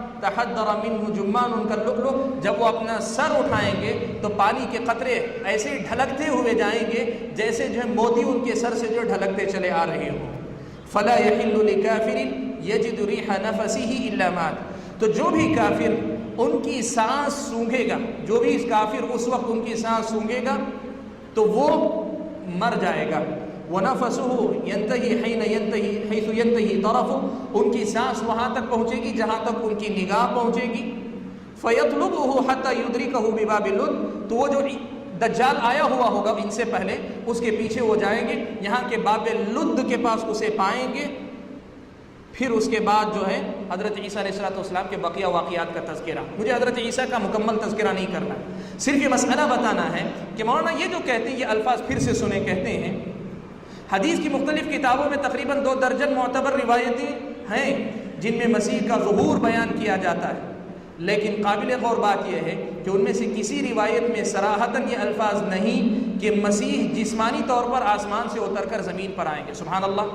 ایک حدیث میں نے ذکر کی اور آپ کو یہ مسئلہ بتاؤں کہ حضرت عیسیٰ علیہ السلام کے اتر کر آنے کا معاملہ اتنی حدیثوں میں ہے کہ یہ حدیث متواتر کے درجے میں، حدیث متواتر کے درجے میں. یہاں تک کہ علامہ انور شاہ کشمیری نے ایک کتاب لکھی التصریح بما تواتر فی المسیح، یعنی حضرت عیسیٰ علیہ السلام کے سلسلے میں نازل شدہ روایتیں تواتر کو پہنچ چکی ہیں اس مسئلے کو بیان کرنے کے لیے.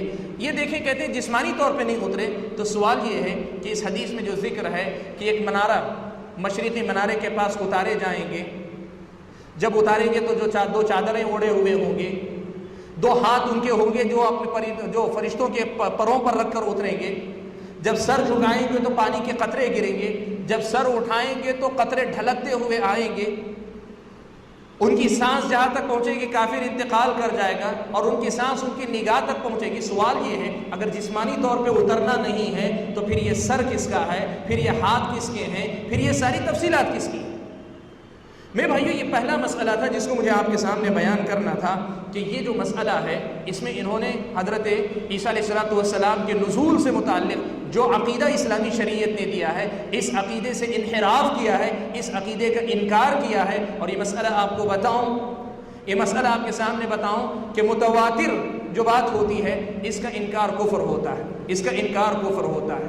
تو ایک مسئلہ میں نے حضرت عیسیٰ علیہ السلام کے بارے میں بیان کیا، وقت اجازت نہیں دیتا کہ میں بہت تفصیل میں جاؤں. دوسرا مسئلہ میں آپ کے سامنے ذکر کرنا چاہوں گا، حضرت عیسیٰ کا ذکر دوسرے حوالوں سے بھی آئے گا. دوسرا مسئلہ ہے دجال کا. دجال کیا ہے؟ قیامت کی نشانیوں میں سے ایک نشانی وہ بھی. اللہ کے نبی صلی اللہ علیہ وسلم نے اس سے متعلق جو تفصیلات بیان کی ہیں، شیخ البانی رحمہ اللہ نے ایک کتاب لکھی ہے قصۃ المسیح الدجال. دجال سے متعلق جتنی صحیح روایتیں ہیں ان سب کو اکٹھا کر کے واقعات کے انداز میں اس کو ترتیب دیا ہے. تفصیل کے لیے آپ اس کتاب میں دیکھیں. اس کتاب میں بڑی وضاحت کے ساتھ اس بات کا ثبوت ملتا ہے کہ دجال واقعی معنوں میں ایک شخصیت کا نام ہے، واقعی معنوں میں ایک شخصیت کا نام ہے اور ایک شخص ہے جو آئے گا اور آ کر امت کے لیے فتنہ بنے گا. بڑی تفصیل اس کے متعلق آئی ہے، وقت اجازت نہیں دیتا کہ میں آپ کے سامنے ساری چیزیں پڑھوں. میں نے حوالہ آپ کو دے دیا ہے قصۃ المسیح الدجال، یا پھر آپ اس کتاب کی طرف بھی نہیں جا سکتے تو حدیث کی عام کتابوں میں جن میں سے سب سے واضح روایت اگر آپ دیکھنا چاہیں صحیح مسلم میں حضرت تمیم داری رضی اللہ تعالیٰ عنہ کی روایت ہے، دجال کی تفصیل موجود ہے. مولانا وحید الدین خان صاحب کا کہنا یہ ہے کہ دجال کے تصور جو لوگوں کے پاس ہے یہ بھی احادیث کے اندر، قرآن کے اندر موجود نہیں، اس کا بھی انکار کر دیں. وہ کہتے ہیں کہ دجال ہے ہی نہیں. میں آپ کے سامنے ان کی عبارت پڑھ کر سناتا ہوں، یہی قیامت کا الارم ہے، صفحہ نمبر 109. وہ کہتے ہیں دجال کسی پر اسرار، صفحہ نمبر 109 میں دجال کا ظہور ہیڈنگ ہے، اس میں لکھتے کہتے ہیں دجال کسی پر اسرار شخصیت کا نام نہیں، یہ دراصل یاجوج اور ماجوج کے ذریعے پیدا شدہ عظیم مواقع کا منفی استعمال کرنے والے کا دوسرا نام ہے. یعنی مطلب کیا ہے، وقت نہیں ہے. وہ کہتے ہیں کہ یاجوج اور ماجوج سے مراد مغربی اقوام ہیں. انہوں نے سائنس کی ترقی کے ذریعے جو اپرچونٹی کریٹ کی ہے، جو مواقع پیدا کیے ہیں، ان کو انسانیت کی بھلائی اور دین کی تبلیغ کے لیے استعمال کرنے کے بجائے اس کا نگیٹو استعمال جو کرے گا، نگیٹو استعمال جو بھی کرے گا وہ دجال ہے. گویا مطلب کیا ہوا، جو دجال کے نام سے ایک شخصیت کا ذکر ہے جس کے فتنے سے بچنے کے لیے اللہ کے نبی صلی اللہ علیہ وسلم نے سورہ کہف کی تلاوت کا اللہ کے نبی نے حکم دیا، یہ دجال نام کی کوئی شخصیت نہیں ہے. یہ ایک اور مسئلہ ہے کہ شریعت میں ثابت شدہ حقیقت کا کھلے الفاظ میں انکار کا. اسی دجال سے متعلق صفحہ نمبر 116 پر بھی انہوں نے لکھا ہے،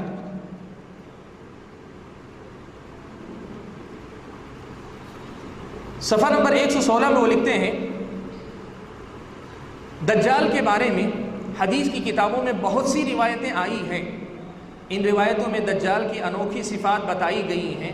لوگ ان صفات کو لفظی معنی یعنی لٹرل سینس میں لے لیتے ہیں، اس لیے ابھی تک وہ دجال کی شخصی آمد کے منتظر ہیں. یعنی دجال خود ایک شخص کے طور پہ آئے گا، اس کا انتظار کر رہے ہیں. حالانکہ اس معاملے میں اب انتظار کا وقت ختم ہو چکا ہے. اب آگے لکھتے ہیں حقیقت یہ ہے کہ روایتوں میں دجال کی جو صفات بتائی گئی ہیں وہ سب تمثیل کی زبان میں، سمبولک لینگویج یعنی تمثیل مثال کی زبان میں بیان کیا گیا ہے. مقصد اس کا یہ نہیں ہے کہ وہ حقیقی معنوں میں دجال ظاہر ہوگا۔ میں آپ کو بتا چکا ہوں کہ کتاب و سنت میں احادیث میں وضاحت کے ساتھ یہ مسئلہ موجود ہے کہ دجال ایک شخصیت کی حیثیت سے آئے گا، یہ اس سے انکار کرتے ہیں۔ یہ دوسرا مسئلہ تھا جس کا میں نے سرسری طور پہ آپ کے سامنے ذکر کیا۔ تیسرا مسئلہ جو بڑا خطرناک مسئلہ ہے اور بڑا خطرناک مسئلہ ہے، وہ مسئلہ یہ ہے کہ مولانا وحید الدین خان صاحب کہتے ہیں کہ رسول اکرم صلی اللہ علیہ وسلم آپ اسوہ کاملہ نہیں، آپ صلی اللہ علیہ وسلم کمپلیٹ آئیڈیل نہیں، آپ صلی اللہ علیہ وسلم کی زندگی مکمل نمونہ نہیں۔ وہ کہتے ہیں اللہ کے نبی صلی اللہ علیہ وسلم کے بارے میں اللہ نے کیا کہا؟ لَقَدْ كَانَ لَكُمْ فِي رَسُولِ اللَّهِ أُسْوَةٌ حَسَنَةٌ، اللہ کے رسول نے کہا اللہ کے رسول کے اندر تمہارے لیے اسوہ حسنہ، وہ بہترین ماڈل ہیں لیکن کمپلیٹ ماڈل نہیں۔ سبحان اللہ، یہ بہت بڑی غلطی، یہ بات یاد رکھیں۔ یہ ایمان کا مسئلہ ہے کہ نبی اکرم صلی اللہ علیہ وسلم کو مکمل نمونہ مانا جائے، یہ اللہ کے نبی صلی اللہ علیہ وسلم کی شریعت کا بہت واضح مسئلہ ہے۔ میں آپ کے لیے وقت یہ چھوڑ دیتا ہوں کہ آپ اس مسئلے پہ پڑھیں، اہل علم سے رجوع ہو، قرآن اور حدیث کی آیتوں اور احادیث کو دیکھیں کہ اللہ کے نبی صلی اللہ علیہ وسلم کیا مکمل تھے یا ادھورے تھے۔ میں آپ کے سامنے یہ مسئلہ بتاؤں، اس مسئلے میں انہوں نے جو باتیں لکھی بڑی ہی خطرناک باتیں۔ یہی کتاب قیامت کے الارم میں صفحہ نمبر 29 اور 30 ان کی عبارت پڑھتا ہوں۔ کہتے ہیں آپ بلا شبہ آخری پیغمبر ہیں، یعنی فائنل پروفٹ تھے، لیکن آپ ہر صورت حال کے لیے آخری نمونہ یعنی فائنل ماڈل نہ تھے۔ پھر سے پڑھتا ہوں، دیکھیں، کہتے ہیں آپ بلا شبہ آخری پیغمبر یعنی فائنل پروفٹ تھے، لیکن آپ ہر صورت حال کے لیے آخری نمونہ یعنی فائنل ماڈل نہ تھے۔ چنانچہ قرآن مجید میں قرآن میں آپ کے لیے اسوہ حسنہ کا لفظ آیا ہے، نہ کہ اسوہ کاملہ کا۔ آگے لکھتے ہیں کسی پیغمبر کو فائنل ماڈل سمجھنا خدا کے قائم کردہ قانون فطرت کے تنسیخ کے ہم معنی ہے۔ یہ بات آپ کو بتاؤں، اسی سے ملتی جلتی بات قادیانی کہتے ہیں نبوت کا سلسلہ نبی پر ختم ہے، یہ عقیدہ ہی غلط ہے۔ کیوں؟ کہتے ہیں اس لیے کہ نبوت اللہ کی ایک رحمت ہے اور اللہ کی رحمت جاری رہنی چاہیے، کبھی ختم نہیں ہونی چاہیے۔ اسی قسم کی بات یہ کہتے ہیں دیکھیں کسی پیغمبر کو فائنل ماڈل سمجھنا خدا کے قائم کردہ قانون فطرت کے تنسیخ کے ہم معنی ہے۔ فرق یہ ہے ان کی بات اور قادیانی کی بات میں کہ قادیانی نبی کے بعد ایک نئے نبی کے آنے کا عقیدہ رکھتے ہیں، یہ نئے نبی کے آنے کا عقیدہ نہیں رکھتے۔ صاف الفاظ میں لکھا ہے کہ نیا نبی آنے والا نہیں، لیکن وہ یہ کہنا چاہتے ہیں کہ نبی اکرم صلی اللہ علیہ وسلم کی زندگی کمپلیٹ نمونہ نہیں۔ کیسے؟ وہ دو لفظ استعمال کرتے ہیں، کہتے ہیں ایک ہوتا ہے دین اور دوسرا ہوتا ہے منہاج۔ ایک ہوتا ہے دین، دوسرا ہوتا ہے منہاج۔ کہتے ہیں دین کے معاملے میں نبی اکرم صلی اللہ علیہ وسلم مکمل نمونہ ہے، یعنی یوں سمجھیے کہ نماز، عبادات وغیرہ اس معاملے میں نبی اکرم صلی اللہ علیہ وسلم مکمل نمونہ ہے، لیکن امت کو کس طریقے سے ایک پوری ایک قوم کی حیثیت سے اپنی زندگی گزارنی چاہیے، جو ایک منہاج ہوتا ہے، جو ایک نظام ہوتا ہے، ایک نظام جو ہوتا ہے، اس معاملے میں کہتے ہیں زمانے کے حالات بدلتے رہتے ہیں۔ نبی اپنے زمانے کے لیے ماڈل تھے، بعد کے زمانے میں نبی کا یہ ماڈل قابل عمل نہیں رہے گا۔ بعد کے زمانے میں نبی کا یہ ماڈل قابل عمل نہیں رہے گا، یہ ان کا اپنا کہنا ہے۔ میں ان کی عبارت پڑھ کر سناتا ہوں، آپ سنیں۔ جو بات میں نے اپنے الفاظ میں کہی وہ ان کے الفاظ میں سنیں۔ کہتے ہیں فائنل پروفٹ کا تعلق دین کے نظریاتی حصے سے، یعنی آئیڈیالوجیکل جو ایک حصہ ہو سکتا ہے دین کا، اس سے ہے فائنل پروفٹ کا جو حصہ ہے۔ نظریاتی اعتبار سے بلا شبہ ایک پیغمبر فائنل پیغمبر ہو سکتا ہے، یعنی آئیڈیالوجی جو ہوتی ہے یہ فائنل آئیڈیالوجی ہو سکتی ہے، لیکن ماڈل کا تعلق خارجی حالات سے، جو سسٹم جو ہوتا ہے، ایک ماڈل جو ہوتا ہے، اس ماڈل کا تعلق جو ہے دین سے باہر جو دنیا کے حالات ہوتے ہیں ان سے ہوتا ہے۔ یہ حالات ہمیشہ بدلتے رہتے ہیں، اس لیے عملی اعتبار سے کوئی ایک پیغمبر فائنل ماڈل نہیں بن سکتا۔ اس کے بعد کہتے ہیں قرآن کی اصطلاح کے مطابق، یہ ان کا کہنا ہے لیکن بات غلط ہے، کہتے ہیں قرآن کی اصطلاح کے مطابق یہ کہنا صحیح ہوگا کہ پیغمبر اسلام صلی اللہ علیہ وسلم الدین کے اعتبار سے فائنل پیغمبر تھے، لیکن منہاج کے اعتبار سے آپ فائنل ماڈل نہ تھے۔ لیکن منہاج کے اعتبار سے آپ فائنل ماڈل نہ تھے۔ اب اس کے بعد اس کی وضاحت کرتے ہوئے کہتے ہیں کہ اصل میں کیا مطلب، یہ بیس ہے، اس بیس پہ وہ ایک عمارت کھڑی کرنا چاہتے ہیں۔ یہ بیس ہے، بیس پہ ایک عمارت کھڑی کرنا چاہتے ہیں۔ وہ کہنا کیا چاہتے ہیں؟ کہنا یہ چاہتے ہیں مختصر الفاظ میں کہ اللہ کے نبی صلی اللہ علیہ وسلم کا جو زمانہ تھا، اس زمانے میں آپ نے اسلام کی تبلیغ کی، اللہ کے نبی صلی اللہ علیہ وسلم کو مارا پیٹا گیا، آپ صلی اللہ علیہ وسلم نے ایک زمانے تک صبر کیا، صبر کے بعد اللہ کے نبی صلی اللہ علیہ وسلم نے پھر مدینے کی طرف ہجرت کی، ہجرت کے بعد اللہ کے نبی صلی اللہ علیہ وسلم نے جہاد کیا۔ اللہ کے نبی صلی اللہ علیہ وسلم کی جو ماڈل، جو زندگی کا نمونہ ہے، اس میں ہمیں دعوت بھی ملتی ہے، تکلیفوں پر صبر بھی ملتا ہے، اور ضرورت پر ہجرت بھی ملتی ہے، ہجرت کے بعد جہاد بھی ملتا ہے۔ مولانا کا کہنا یہ ہے کہ اب حالات بدل چکے ہیں، انٹرنیشنل قانون کے مطابق اب ایک ملک سے دوسرے ملک میں جا کر بسنا یہ مشکل ہو چکا ہے، اور ایک ملک دوسرے ملک سے جنگ کرے یہ ہو نہیں سکتا ہے اب، اس لیے کہ اقوام متحدہ قائم ہے، فلاں ہے، جو جنگ کرنے میں ہر ملک کو آزادی نہیں دیتی۔ اس اعتبار سے اب اللہ کے نبی صلی اللہ علیہ وسلم کا یہ ماڈل اس زمانے میں نہیں چل سکتا۔ پھر کون سا ماڈل چلے گا؟ کہا حضرت عیسیٰ کا ماڈل چلے گا، حضرت عیسیٰ کا ماڈل چلے گا۔ حضرت عیسیٰ کا ماڈل کیا تھا؟ کہا حضرت عیسیٰ کا ماڈل یہ تھا کہ انہوں نے دعوت دی، اور دعوت کے بعد صرف تکلیف دیے جانے پہ صبر ہی صبر کرتے رہے۔ دعوت اور صبر ہے، اس سے آگے جہاد وغیرہ کا کوئی موضوع ہے ہی نہیں۔ وہ مطلب کیا ہوا؟ اللہ کے نبی کو کمپلیٹ ماڈل اگر آپ مانتے ہیں تو نبی اکرم صلی اللہ علیہ وسلم کی زندگی کے ان مراحل کی طرح آپ کے لیے اپنے حالات کے مطابق اس ماڈل پہ چلنا ممکن ہونا چاہیے، لیکن اگر ممکن نہیں ہے تو اس کا مطلب نبی کا ماڈل قابل عمل نہیں رہ گیا، اب مسیحی ماڈل چلے گا۔ سبحان اللہ، نعوذ باللہ من یہ بات یاد رکھیں، نبی اکرم صلی اللہ علیہ وسلم کو اللہ تعالیٰ نے اسوہ حسنہ بنایا ہے، اور اہل علم نے یہ بات لکھی ہے بڑی وضاحت کے ساتھ کہ حسن اسی وقت آتا ہے جب اس کے اندر کمال ہوتا ہے، حسن اسی وقت آتا ہے جب اس کے اندر کمال ہوتا ہے۔ میں ان کی عبارت پڑھ کر سناتا ہوں، آپ دیکھیں نبی اکرم صلی اللہ علیہ وسلم کے مکمل نمونہ ہونے سے کیسے انکار کرتے ہیں۔ کہتے ہیں پیغمبر اسلام کے ماڈل، اور اس سے پہلے کہ بعد کے زمانے میں جو چیز واقع ہوگی وہ مسیح کی آمد ثانی نہیں بلکہ مسیح کے ماڈل کی آمد ثانی ہے، یعنی بعد کے زمانے میں حالات کے اندر ایسی تبدیلیاں واقع ہوں گی کہ حالات کے اعتبار سے حضرت مسیح کا عملی ماڈل زیادہ قابل انطباق بن جائے گا، یعنی اپلیکیبل، زیادہ اپلیکیبل بن جائے گا۔ آگے لکھتے ہیں پیغمبر اسلام کے ماڈل اور پیغمبر مسیح کے ماڈل میں کیا فرق ہے؟ یہ فرق نصوص سے واضح طور پر معلوم ہوتا ہے۔ کہتے ہیں پیغمبر اسلام کا ماڈل یہ ہے کہ آپ نے مکہ میں اپنے دعوتی مشن کا آغاز کیا، اس کے بعد مخالفین کی طرف سے سخت مخالفت پیش آئی، اس کے بعد آپ نے مکہ سے ہجرت کر کے مدینہ کو اپنا مستقر بنایا، اب مخالفین کی طرف سے حملے کیے گئے، اس کے نتیجے میں دفاعی جنگ پیش آئی، اس کے بعد آپ نے اپنے حریفوں سے وہ صلح کی جو اسلام کی تاریخ میں صلح حدیبیہ کے نام سے مشہور ہے، آخر میں فتح مکہ کا واقعہ پیش آیا، اور پھر عرب میں آپ کا اقتدار قائم ہو گیا۔ یہ محمدی ماڈل ہے، پیارے نبی صلی اللہ علیہ وسلم کا ماڈل۔ کہتے ہیں اس کے مقابلے میں مسیح کے ماڈل میں آغاز میں بھی دعوت ہے اور انجام میں بھی دعوت۔ مسیح کے دعوتی ماڈل میں ہجرت اور جہاد یعنی بمعنی قتال کے واقعات موجود نہیں ہیں۔ کہتے ہیں محمدی ماڈل میں ہجرت اور جنگ اس کے واضح اجزاء کے طور پہ شامل ہیں، لیکن اب حالات نے ہجرت اور جنگ کو ناقابل عمل بنا دیا ہے۔ اب ساری دنیا میں ماڈرن نیشنلزم کا زمانہ ہے، ہر ملک میں نیشنل حکومتیں قائم ہیں۔ ماڈرن نیشنلزم اب ہجرت جیسے کسی طریقے کو عملی طور پر ناممکن بنا دیا ہے۔ یہی معاملہ جنگ کا ہے۔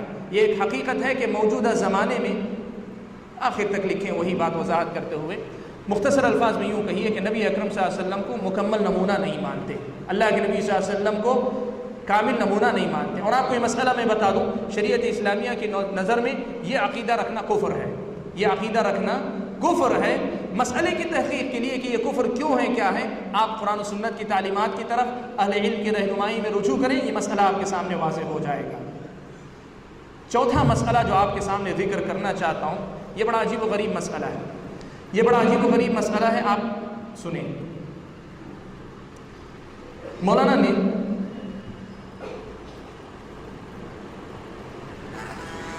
نے ایک موضوع اختیار کیا ہے، معرفت کیا ہے؟ معرفت کا معنی ہے اللہ تبارک و تعالیٰ کو پہچاننا، اللہ تبارک و تعالیٰ کو پہچاننا۔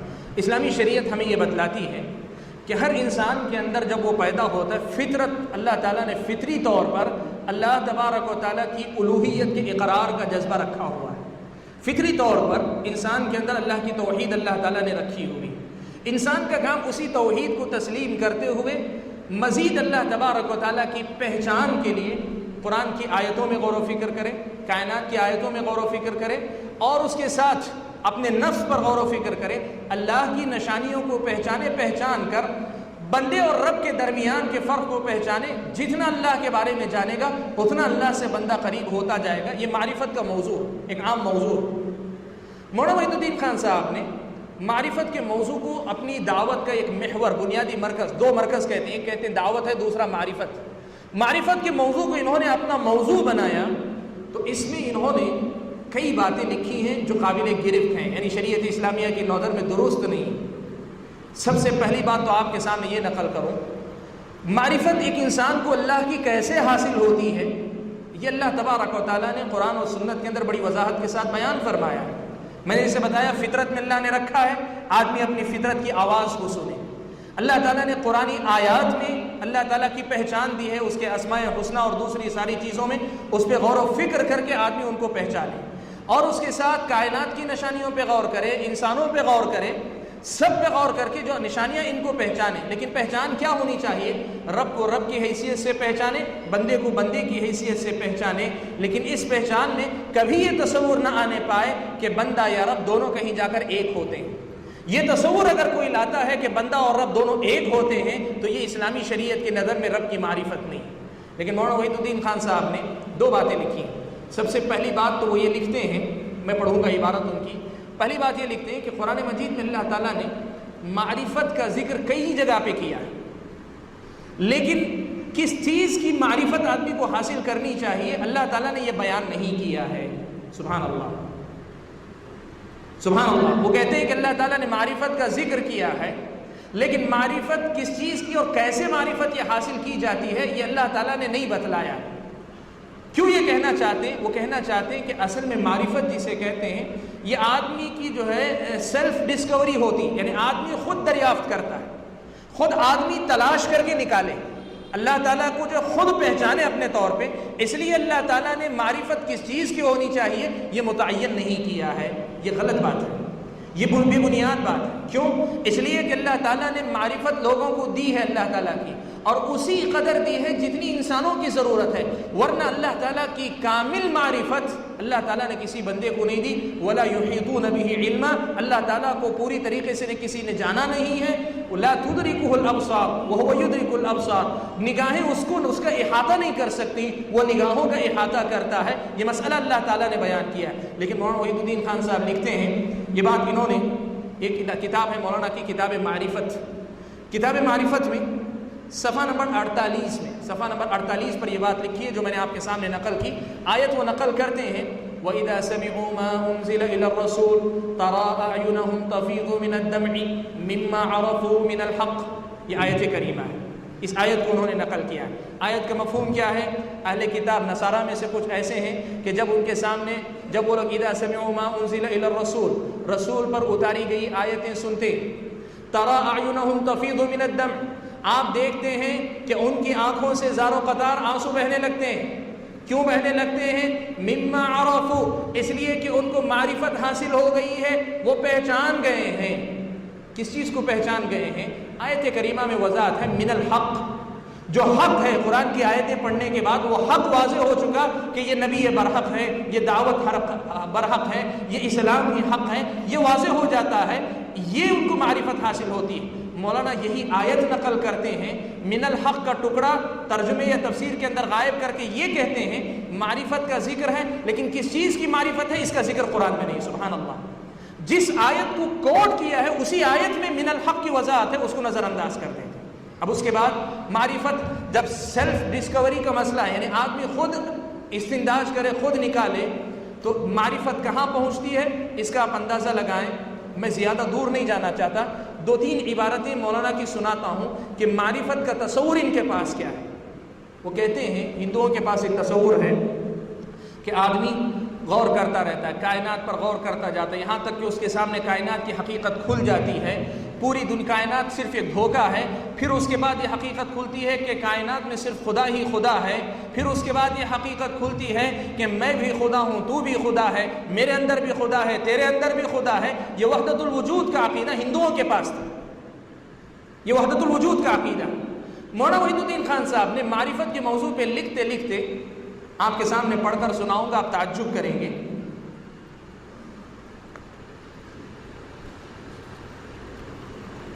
صفحہ نمبر 72 72 پیج نمبر 72 پر لکھا ہے معرفت کا تجربہ، یعنی اللہ تعالیٰ کی معرفت چونکہ خود دریافت کر کے نکالنے کی چیز ہے، تو انہوں نے اپنی محنت سے اللہ تعالیٰ کو کیسے پہچانا، ان کی معرفت ان کو اللہ کی کیسی پہچان دیتی ہے، وہ بتاتے اس معرفت کا میں نے تجربہ کیا۔ وہ تجربہ کیا ہے؟ میں الفاظ پڑھتا ہوں، آپ ذرا غور سے سنیے، الفاظ میں خود یہ بات ہے کہ ان کا تجربہ کیا تھا۔ کہتے ہیں ایک مرتبہ میں سورج کی روشنی میں ایک کتاب پڑھ رہا تھا، اچانک ایک لمحے کے لیے ایسا محسوس ہوا جیسے میں خدا کے دیکھنے کو دیکھ رہا ہوں، میں خدا کے دیکھنے کا تجربہ کر رہا ہوں۔ اس کے بعد اچانک مجھ کو خیال آیا کہ خدا بھی تو اسی طرح دیکھتا ہوگا۔ اس وقت ایسا محسوس ہوا جیسے کہ میں خدا کے دیکھنے کو دیکھ رہا ہوں۔ اسی طرح میں نے ایک بار کسی کے بولنے کو سنا، اس وقت مجھے خیال آیا کہ خدا بھی تو اسی طرح بولتا اور سنتا ہوگا۔ اس طرح ایک بار میں نے کسی بات کو سوچا، اس وقت مجھے محسوس ہوا کہ خدا بھی تو اسی طرح سوچتا ہوگا، وغیرہ۔ نعوذ باللہ من ذلک۔ اللہ تعالیٰ نے فرمایا لیس کمثلہ شیء، لیس کمثلہ شیء، اللہ کی ذات میں، اس کی صفات میں اللہ کے جیسا کوئی نہیں۔ نہ اللہ تعالیٰ کا دیکھنا بندوں کے دیکھنے جیسا ہے، نہ کوئی بندہ اللہ کے دیکھنے کی طرح دیکھ سکتا ہے، اللہ بندوں کی طرح نہیں سنتا ہے، اور نہ کوئی بندہ اللہ کے سننے کی طرح سن سکتا ہے۔ اور نعوذ باللہ اللہ تعالیٰ کے حق میں سوچنے کا لفظ استعمال کرنا یہ غلط ہے بنیادی طور پر، جائے کہ یہ بولیں اللہ تعالیٰ بندے کی طرح سوچتا ہوگا یا بندہ اللہ تعالیٰ کی طرح سوچتا ہوگا، نعوذ باللہ من ذلک۔ اتنا ہی نہیں، آگے سنیں، یہ معرفت کی انتہا ہے جہاں تک ان کی معرفت پہنچی، جس معرفت کی یہ تبلیغ کر رہے ہیں۔ آگے کہتے ہیں ایک دن صبح کو فجر کی نماز کے بعد میں اپنے کمرے کی کرسی پر بیٹھا تھا۔ یہ واقعہ سنیں، بڑا بہت عجیب واقعہ۔ ایک دن صبح کو فجر کی نماز کے بعد میں اپنے کمرے کی کرسی پر بیٹھا تھا، اس وقت یہ تمام تجربات مجھے یاد آنے لگے جو اوپر ابھی بیان ہوئے، سننے کو سن رہا ہوں، دیکھنے کو دیکھ رہا ہوں، سوچنے کے بارے میں سوچ رہا ہوں۔ یہ واقعہ تھا کہ اچانک شدت احساس کے ساتھ میں چیخ اٹھا، تھوڑی دیر کے لیے میں ایک اور دنیا میں پہنچ گیا۔ اس تجربے کو، جو تجربہ ان پر اس وقت گزرا، قریب تر الفاظ میں اس طرح بیان کیا جا سکتا ہے، مجھے ایسا لگا جیسے کہ میں اپنے وجود کی صورت میں بلا تشبیہ خدا کی موجودگی یعنی پریزنس کو محسوس کر رہا ہوں۔ پھر آگے لکھتے ہیں میں خدا کے دیکھنے کو دیکھ رہا ہوں، میں خدا کے سننے کو سن رہا ہوں، میں خدا کے سوچنے کا تجربہ کر رہا ہوں۔ اس وقت ایسا محسوس ہوا جیسے میرا وجود بلا تشبیہ خدا کے وجود میں ڈھل گیا، جیسے میرا وجود بلا تشبیہ خدا کے وجود میں ڈھل گیا۔ یہ جو مسئلہ ہے معرفت کا، اگر ان الفاظ کو دیکھیں، اگر الفاظ کو ہو بہو آپ قبول کر لیں تو یہ وہی عقیدہ ہے جو ہندوؤں کے پاس ہے، جسے وحدت الوجود کا عقیدہ کہتے ہیں۔ اور اس کے بارے میں اہل علم نے لکھا ہے یہ یہود و نصارہ کے کفر سے بڑا کفر ہے، یہود و نصارہ کے کفر سے بھی بڑا کفر ہے یہ عقیدہ۔ لیکن ایک بات آپ کے سامنے کہنا چاہوں گا، مولانا کہ یہی کہتے ہیں کہ واقعی معنوں میں اللہ تعالیٰ کی ذات میرے اندر ہے، الفاظ تو یہی بتاتے ہیں، لیکن دوسری جگہ پر انہوں نے ایک اور بات لکھی، میں وہ بھی پڑھ کر سناتا ہوں آپ کے سامنے۔ کہتے ہیں معرفت اور وحدت وجود، وحدت وجود یہی، ہر چیز خدا، ہر چیز میں خدا، وجود حقیقت میں خدا کا ہے، خدا کے علاوہ کچھ نہیں۔ کہہ رہے ہیں اس میں اور اس میں فرق کیا ہے؟ کہتے ہیں کہ فرق یہ ہے کہ وحدت الوجود کا مطلب آپ یہ کہیں کہ اللہ تعالیٰ خود اس کے اندر ہے، یہ وحدت الوجود ہے. لیکن اگر آپ یہ نہ کہیں اللہ تعالیٰ خود موجود ہے، اس کے بجائے آپ کہیں میں محسوس کرتا ہوں، تو یہ شعور کی بات ہے، محسوس کرنے کی بات ہے. گویا مطلب کیا ہوا؟ یہ وحدت الوجود کے اس درجے کو مانتے ہیں جس درجے میں خدا انسان کے اندر محسوس ہوتا ہے. وہ یہ کہنا چاہتے ہیں کہ میں وحدت الوجود کا عقیدہ نہیں رکھتا ہوں، لیکن سوال یہ ہے کہ وحدت الوجود کا یہ عقیدہ آپ نہ رکھیں کہ میں خدا کو میری شکل میں دیکھ رہا ہوں، بہو میں ہی خدا ہوں، یہ نہ کہیں، لیکن کم از کم اس درجے میں آپ کہیں کہ میں خدا کے وجود کو اپنے اندر محسوس کر رہا ہوں. تو کیا یہ غلط نہیں؟ یہ بھی کفر کے درجے کا معاملہ ہے. یہ مسئلہ سمجھنے کا ہے. یہ آپ محسوس کرنے کی جو بات کر رہے ہیں اور اس کو کہہ رہے ہیں یہ معرفت ہے، یہ وحدت الوجود ہے، یہ مسئلہ یہ آپ کا اپنا لایا ہوا مسئلہ ہے. میں یہ بات بتانا چاہ رہا ہوں کہ مولانا وحید الدین خان صاحب کی تحریریں کیوں خطرناک ہیں. ایسی بہت سی باتیں ان کی اپنی تحریروں میں ملتی ہیں جن کا ثبوت قرآن و سنت کے اندر ہم اور آپ کو نہیں ملتا، جو قرآن و سنت کے بیان کردہ عقائد سے ٹکراتی ہیں. اگلا ایک مسئلہ آپ کے سامنے بیان کروں. اسلامی شریعت ہمارے ایک اور عبارت آپ کے سامنے پڑھ کر سنا دوں، بہت اہم عبارت ہے. الرسالہ دسمبر 1986 کے الرسالہ میں صفحہ نمبر 26 پر اسی سے ملتی جلتی ایک بات انہوں نے لکھی ہے. خدا میرے لیے ایک رسمی عقیدہ نہیں، یعنی خدا کا جو عقیدہ ہے، خدا میرے لیے ایک رسمی عقیدہ نہیں، خدا میری دریافت ہے، خدا کو میں نے دیکھا ہے، خدا کو میں نے چھوا ہے. بخدا میری مثال صحرائے سینا کے اس پہاڑ کی ہے جس پر خدا اترا اور اس نے اس کی ہستی کے ریزے ریزے کر دیے. یہ ان کی اپنی تحریر ہے. دسمبر 1986 کا الرسالہ، اس کے صفحہ نمبر 26 پر ان کی یہ عبارت ہے.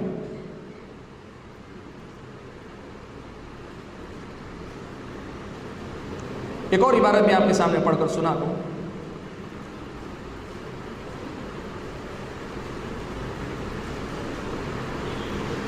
رہنے دیں، معرفت کے موضوع پر اتنے حوالے میں نے دے آپ کے سامنے. ایک اور مسئلہ جو مولانا وحید الدین خان صاحب کی تحریر میں پایا جاتا ہے، ایک بہت بڑا بنیادی اصول ہے اسلامی شریعت کا. اللہ تبارک و تعالیٰ نے اللہ کے نبی صلی اللہ علیہ وسلم پر نبوت کا سلسلہ ختم کر دیا، لیکن اللہ تبارک و تعالیٰ نے ہدایت کا جو سامان ہے وہ قیامت تک آنے والے انسانوں پر حجت قائم کرنے کے لیے اس کا ہونا ضروری، صحیح دین کا باقی رہنا ضروری تاکہ ہر انسان پر حجت قائم ہو سکے.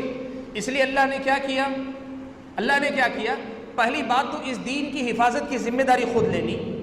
دوسری، اللہ تعالیٰ نے یہ ضمانت دی اللہ کے نبی صلی اللہ علیہ وسلم کی حدیث کے الفاظ میں کہ لا تزال طائفۃ من امتی ظاہرین علی الحق، میری امت کا ایک گروہ برابر حق پر باقی رہے گا، قائم رہے گا. کب تک؟ حتی یأتی امر اللہ، یہاں تک کہ اللہ کا حکم آ جائے. شارحین نے لکھا یہاں تک کہ قیامت آ جائے. تو ایک جماعت، آپ کہیں میں ہوں تو ہوں، یہ اختلاف آپ کرتے رہیں، بات وہ نہیں، لیکن امت خیر سے کلی طور پہ خالی نہیں ہو سکتی. جیسے پچھلی امتیں نبیوں کی زندگی کے بعد اپنے دین کو بدل لے گئی، یہاں تک کہ دین ختم ہو گیا، ہدایت کا سامان ان کے پاس موجود نہیں تھا، ایسا امت مسلمہ کے ساتھ نہیں ہو سکتا. یہ خیر باقی رہے گا قیامت تک. یہ امت مسلمہ کے بارے میں ایک مسلمہ حقیقت ہے. قرآن و سنت میں اس مسئلے کے دلائل بے شمار موجود ہیں. لیکن مولانا کا ماننا کیا ہے؟ مولانا کا ماننا یہ ہے کہ ہر نبی کی طرح، ہر امت کی طرح اس امت کے ساتھ بھی یہ معاملہ پیش آئے گا کہ دین کی شکل دین محرف کی ہو جائے گی، دین کی شکل دین محرف کی ہو جائے گی. پھر حقیقت جو اصل ہدایت ہے اس کو تلاش کرنا ممکن نہیں ہوگا. کوئی آدمی اپنی پوری محنت کر کے بھی اس حقیقت کو تلاش نہیں کر پائے گا، یہاں تک کہ اللہ تبارک و تعالی دوبارہ کیا کریں گے؟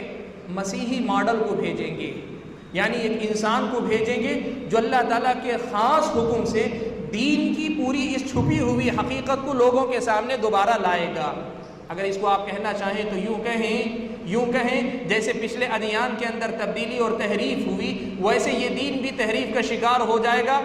قرآن کے الفاظ تو رہیں گے لیکن وہ حقیقت، دین کی حقیقی شکل ختم ہو جائے گی، اور اس کے بعد کہیں سے اس کو دریافت کرنا ممکن نہیں ہوگا یہاں تک کہ اللہ تعالیٰ انہی میں سے ایک انسان کو مہدی بنا کر یا عیسیٰ بنا کر مسیحی ماڈل بنا کر یا دابۃ الارض کے طور پہ رجل مؤمن کے طور پر اللہ تعالیٰ لائیں گے، وہ اس چیز کو سامنے لائے گا، یہ ایک عقیدہ دیا جو اس بنیاد سے ٹکراتا ہے۔ اور اس کے بعد اگلا تو شوشہ وہ یہ لگاتے ہیں، کہتے ہیں کہ جدید دور میں یہ واقعہ پیش آ چکا ہے کہ امت کے اندر منافقت کا یہ دور آ چکا ہے، امت کے اندر منافقت کا یہ دور آ چکا ہے۔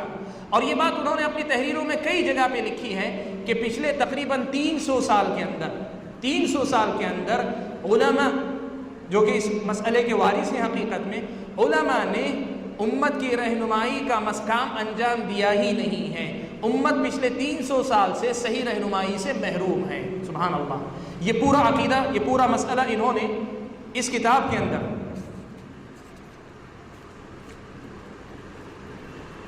قیامت کا الارم صفحہ نمبر 138 میں تیزی سے دو چار عبارتیں آپ کے سامنے پڑھ دوں گا۔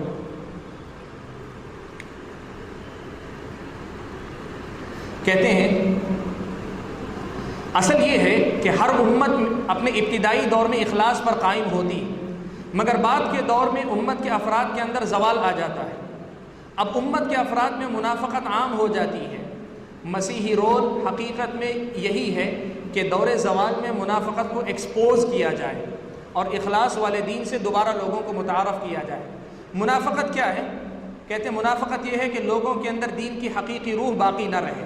اور آگے لکھتے ہیں اس کے بعد حدیث کی پیشن گوئی کے مطابق امت محمدی میں منافقت کا یہ دور پوری طرح آ چکا ہے، منافقت کا دور پوری طریقے سے آ چکا ہے۔ اب پھر اس کے بعد آگے لکھتے ہیں حدیث کے مطابق امت محمد میں دور آخر میں امت کے درمیان تقریباً وہی صورتحال پیدا ہو جائے گی جو حضرت مسیح کے زمانے میں امت یہود کی تھی۔ اس لیے ضرورت ہوگی کہ امت محمدی کے آخری دور میں دوبارہ مسیح کے کردار کو دہرایا جائے۔ اب اس کے بعد ایک اور جگہ پر لکھتے ہیں صفحہ نمبر 127 میں انہوں نے اس موضوع کا ایک اور پہلو ذکر کیا ہے۔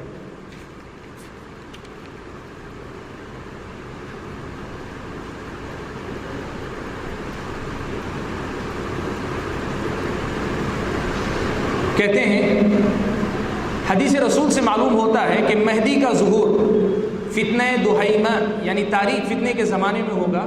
اس وقت تمام لوگ معرفت حق کے بارے میں اندھیرے میں پڑے ہوئے ہوں گے۔ جو بات میں نے کہی نا کہ امت خیر سے کلی طور پہ خالی ہو جائے گی، کوئی حقیقت کو پہچاننے والا موجود نہیں رہے گا، وہ بات کہتے ہیں اس وقت تمام لوگ معرفت حق کے بارے میں اندھیرے میں پڑے ہوئے ہوں گے۔ ایسے تاریخ دور میں معرفت حق کی روشنی کسی کو صرف خدا کی خصوصی توفیق سے مل سکتی ہے، یعنی وہابی طور پر نہ کہ اکتسابی طور پر۔ تو یہ بتانا چاہتے ہیں کہ یہ جو نبی کی یہ جو مسیحی ماڈل آئیں گے، یہ جو ہے ایسے دور میں آئیں گے جب ہدایت کا سامان دنیا سے ختم ہو چکا ہوگا۔ یہ ایک اور مسئلہ تھا جس کے اندر انہوں نے غلطی کی۔ میں ایک بہت اہم مسئلہ آپ کے سامنے ذکر کرنے جا رہا ہوں۔ ایک بات ان کے تعلق سے مشہور ہے کہ انہوں نے مہدی ہونے کا دعویٰ کیا ہے۔ مولانا وحید الدین خان صاحب نے مہدی ہونے کا دعویٰ کیا ہے۔ یہ بات کہاں تک صحیح ہے، میں اس پہلو پہ آپ کے سامنے مختصراً روشنی ڈالنا چاہوں گا۔ دیکھیے یہ کتاب ہے قیامت کا الارم یعنی الرسالہ، جو اس کا آدھا حصہ ہے جو الرسالہ میں چھپ چکا تھا۔ اس الرسالہ کو انہوں نے جب لکھا تو اس کتاب کو انہوں نے تقریباً جیسے ان کا اپنا دعویٰ ہے، کہتے ہیں زیر نظر مقالہ 2 سال پہلے تیار کیا گیا تھا۔ اس درمیان اس مقالے کو بہت سے اعلیٰ تعلیم یافتہ افراد کو برائے مطالعہ دیا گیا، انڈیا کے اندر بھی اور انڈیا کے باہر بھی، خاص طور پہ انڈیا کے تقریباً تمام بڑے تعلیمی اداروں سے منسلک افراد کو اسے پڑھنے کے لیے دیا گیا۔ الی آخری کہنا کیا چاہتے ہیں؟ کہتے ہیں کہ سارے علماء کے سامنے میں نے یہ کتاب پیش کی، سب نے بنیادی طور پر اس کتاب کے مفہوم سے مضمون سے اتفاق کیا ہے۔ سوال جو پیدا ہوا وہ یہ 200 کتابیں ایک مؤلف لکھتے ہیں، 200 کتابیں لکھتے ہیں، ہر کتاب کسی کے سامنے نہیں پیش کرتے، صرف ایک کتاب ہندوستان اور بیرون ہندوستان کے علماء کے سامنے پیش کر کے موافقت حاصل کرتے ہیں ان کے اپنے دعوے کے مطابق۔ حالانکہ ہمارا اپنا ماننا یہ ہے کہ ایسا نہیں کہ پورے علماء نے اس سے اتفاق کیا، ایسی بات نہیں، لیکن ان کے اپنے دعوے کے مطابق اتفاق کر رہے ہیں، تو ظاہر بات ہے اس کتاب میں کوئی خاص بات ہے، کوئی غیر معمولی بات ہے۔ اسی لیے نہ وہ کرنا چاہتے ہیں. اور غیر معمولی بات کیا ہے؟ تو انہوں نے مختصر جو لکھا ہے میں آپ کے سامنے بتاتا ہوں. کہتے ہیں کہ دجال جسے کہتے ہیں وہ حقیقت میں یاجوج ماجوج مغربی اقوام ہیں.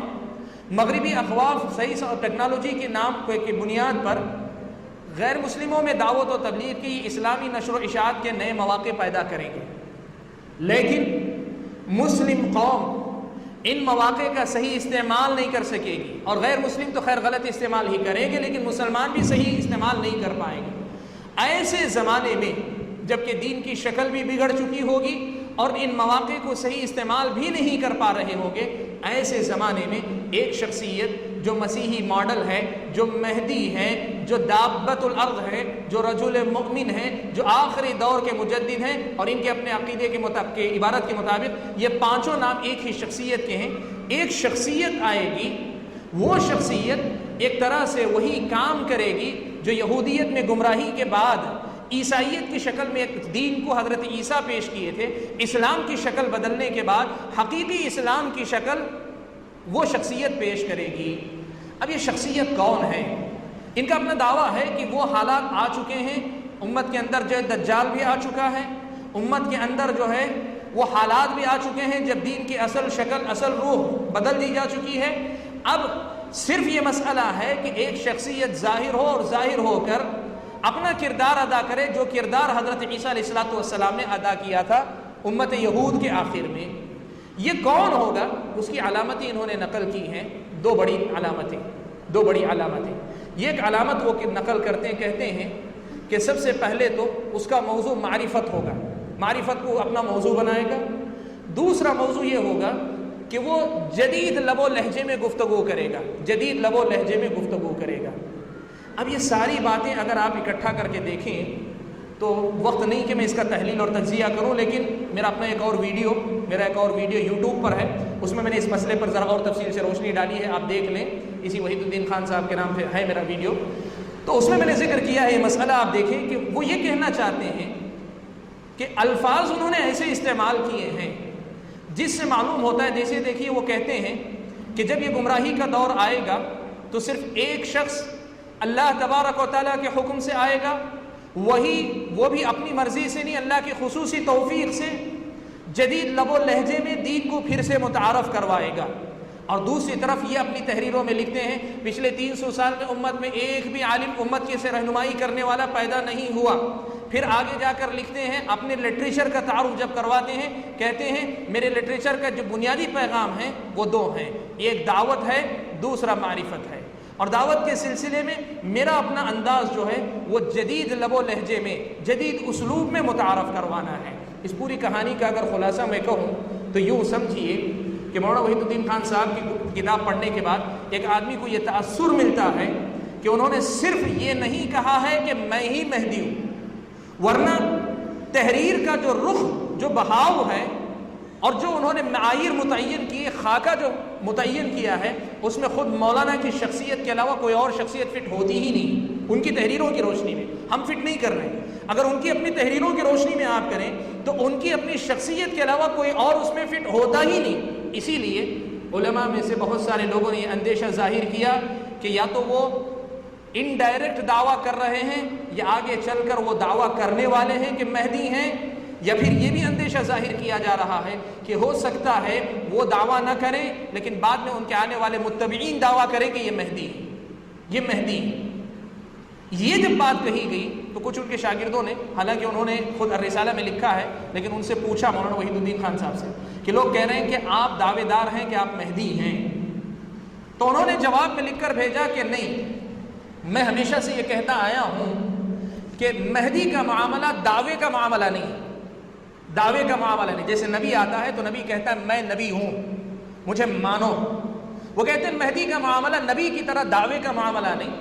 مہدی اصل میں ایک تاریخی کردار، ایک شخصیت آئے گی، وہ اپنا کردار ادا کر کے چلی جائے گی، لوگ جو ہے کہیں گے کہ یہ مہدی تھا. گویا مسئلہ کیا ہوا، صاف الفاظ میں اب بھی یہ اقرار نہیں ہے کہ میں مہدی نہیں ہوں، صرف یہ ہے کہ میں دعویٰ نہیں کرتا ہوں، میں دعویٰ نہیں کرتا ہوں. ورنہ اگر کل کوئی ان کی اپنے کام اور کردار اور ان کے نمونے کو سامنے رکھ کر کہے کہ یہ مہدی ہیں تو یہ ہو سکتا ہے. ہم انتظار میں ہیں کہ اب بھی وہ یہ صاف الفاظ میں کہیں کہ میں مہدی نہیں ہوں، میں مہدی نہیں ہوں. جو میری تحریروں میں ہے وہ کوئی اور ہو سکتا ہے لیکن میں اس سے مراد نہیں ہوں، یہ واضح الفاظ میں کہیں. اور میں یہ بات آپ کو کہوں، وہ دعویٰ بھی کریں گے تب بھی مہدی نہیں ہو سکتے. کیوں؟ اللہ کے نبی صلی اللہ علیہ وسلم نے فرمایا مہدی کی صفات میں کہ ان کا نام یواطئ اسمہ اسمی، ان کا نام میرے نام جیسا ہوگا، ان کے والد کا نام میرے والد کے نام کے جیسا ہوگا. دوسری روایت میں بیان فرمایا کہ وہ حضرت فاطمہ کی اولاد میں سے ہوں گے. اللہ کے نبی صلی اللہ علیہ وسلم نے اور صفات جو مہدی کی بتائی ہیں ان میں سے کوئی صفت ان پہ چسپاں نہیں ہوتی، لیکن انہوں نے اس کی بھی تعویل کر لی. کہتے ہیں میرا نام ان کے نام کی موافقت کرے گا، میرے والد کا نام اس کا نام میرے والد کے نام کی موافقت کرے گا. اس کا مطلب یہ ہے کہ اس شخص کے اندر وہی صفات ہوں گی جو میرے اندر ہیں، یعنی نبی کے اندر جو صفات ہیں وہی صفات اس مہدی کے اندر بھی ہوں گی. سب چیزوں کی تعویل کی. لیکن میں آپ کے سامنے کہوں یہ دعویٰ انہوں نے صاف الفاظ میں کھلے الفاظ میں نہیں کیا، لیکن یہ محسوس کیا جا رہا ہے یا تو انڈائریکٹ دعویٰ کیا ہے، یا ہو سکتا ہے آئندہ دعویٰ کرنے والے ہوں، یا ہو سکتا ہے وہ دعویٰ نہ کریں بعد میں لوگ کریں. اور میں آپ کو بتاؤں، میں جس بستی سے تعلق رکھتا ہوں اس بستی میں الرسالہ کے پڑھنے والے بہت سارے لوگ موجود ہیں. 30-35 لوگ تقریباً ماہنامہ الرسالہ پڑھتے ہیں. ان میں سے ایک شخص ہے تقریباً جب سے الرسالہ مشن شروع ہوا ہے 2-4 سالوں کے بعد سے وہ پڑھ رہے ہیں. جب ان کے سامنے اس مسئلے پر گفتگو کی گئی تو انہوں نے ایک لفظ کہا، اور میں کہتا ہوں یہ لفظ ان کا اپنا نہیں، اس کتاب کا تأثر ہے، اس کتاب کا نچوڑ ہے. کوئی بھی ایک آدمی پڑھے گا تو اس نتیجے تک پہنچے گا. اس نے کہا ٹھیک ہے مولانا نہیں کہتے لیکن میں کہتا ہوں وہی مہدی ہے. یہ ہم نے دیکھا سامنے اپنے، کہا مولانا نے نہیں کہا ہے وہ مہدی ہے لیکن میں کہتا ہوں وہی مہدی ہے، میں کہتا ہوں وہی مہدی ہے.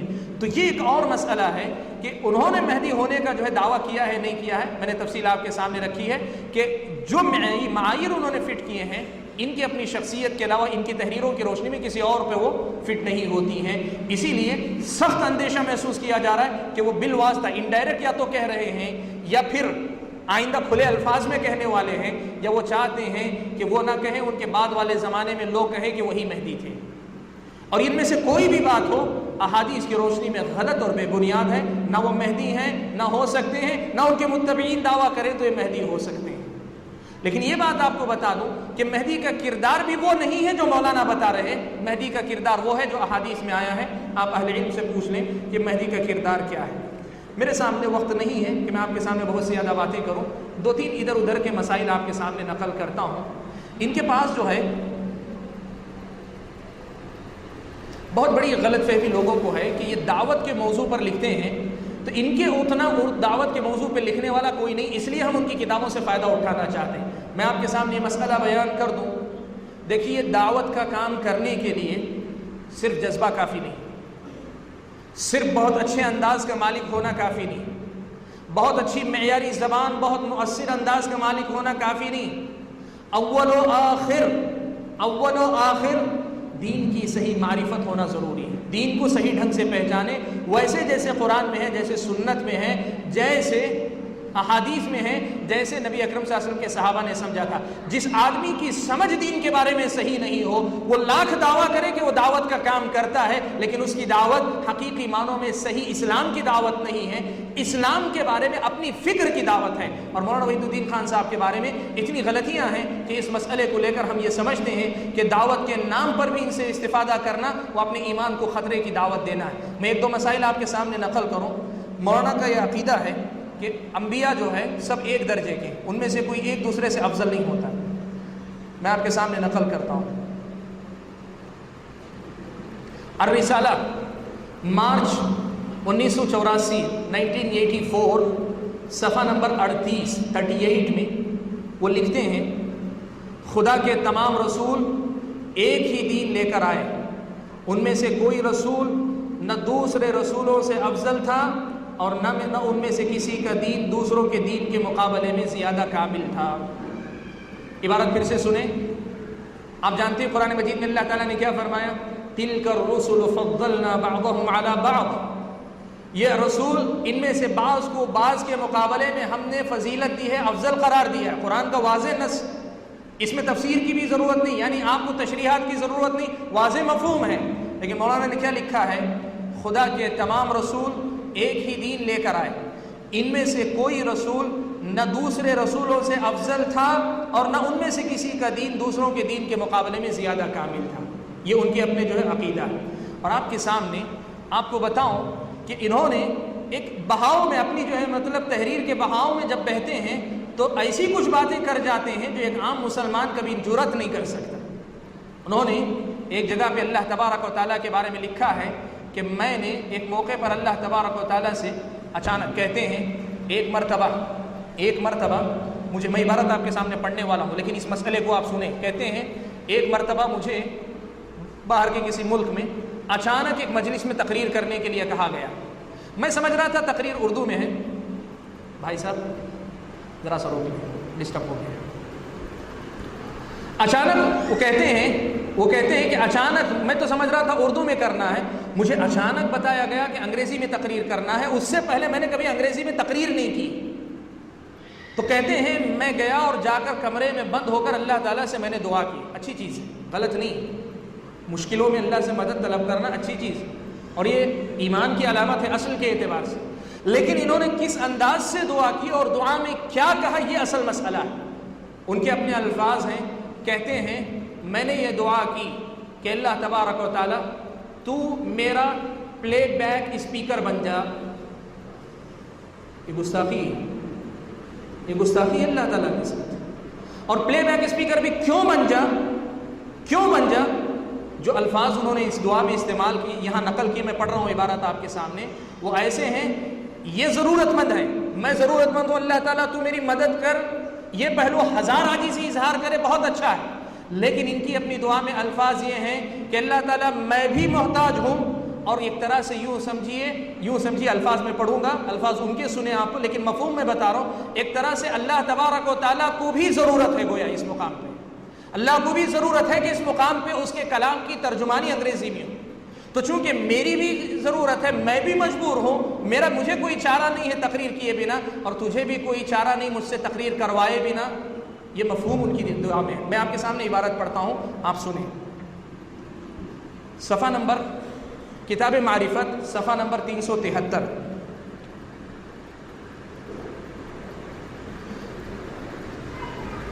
پورا واقعہ نقل کرتے ہیں، میں گیا فلاں جگہ پہ، مجھے تقریر کرنی تھی، اس کے بعد دعا، میں نے روتے ہوئے کہا خدایا یہاں ایک عاجز مطلق کو قادر مطلق کی ترجمانی کرنی ہے، عاجز مطلق مجھے قادر مطلق یعنی تیری ترجمانی کرنی ہے۔ آپ اگر چاہیں تو پتھروں کو حکم دیں اور وہ چلا کر آپ کی بات کا اعلان کریں، آپ اگر حکم دیں تو درخت اپنی خاموشی کو توڑ کر انسانوں سے خطاب کریں، اگر آپ حکم دیں تو زمین اور آسمان وہ سب کچھ بولیں جو انسان کو بولنا تھا مگر وہ نہ بول سکا ہو، لیکن خدایا آپ خود اپنے قانون امتحان کی بنا پر ایسا نہیں کر سکتے، آپ اپنے قانون امتحان کی بنا پر ایسا نہیں کر سکتے۔ اس نقطے کی وضاحت کرتا ہوں، دیکھیے اللہ تبارک و تعالیٰ نے کچھ چیزوں کے بارے میں یہ کہہ دیا ہے کہ نہیں کروں گا، اللہ نے یہ کہہ دیا ہے کہ نہیں کروں گا، لیکن اس کے بارے میں ہمارا عقیدہ یہ نہیں ہونا چاہیے کہ اللہ تعالیٰ نہیں کر سکتے، یہ عقیدہ غلط عقیدہ ہے۔ اور اب یہاں وہ یہی کہہ رہے ہیں کہ چونکہ یہ قانون امتحان ہے، درخت بول پڑیں گے اور پتھر بول پڑیں گے، تب تو پھر جو ہے انسان آسانی سے ایمان لے آئے گا، یہ وہ کہنا چاہتے ہیں، حالانکہ ایسی بات نہیں، ضرورت پر اللہ تعالیٰ نے حضرت نوح کی دعا پر پتھر کو پھاڑ کے اس کے اندر سے حاملہ اونٹنی کو نکالا، اس نے بچہ جنم دیا، یہ خلاف فطرت ہے، ضرورت پر اللہ تعالیٰ نے کروایا ہے۔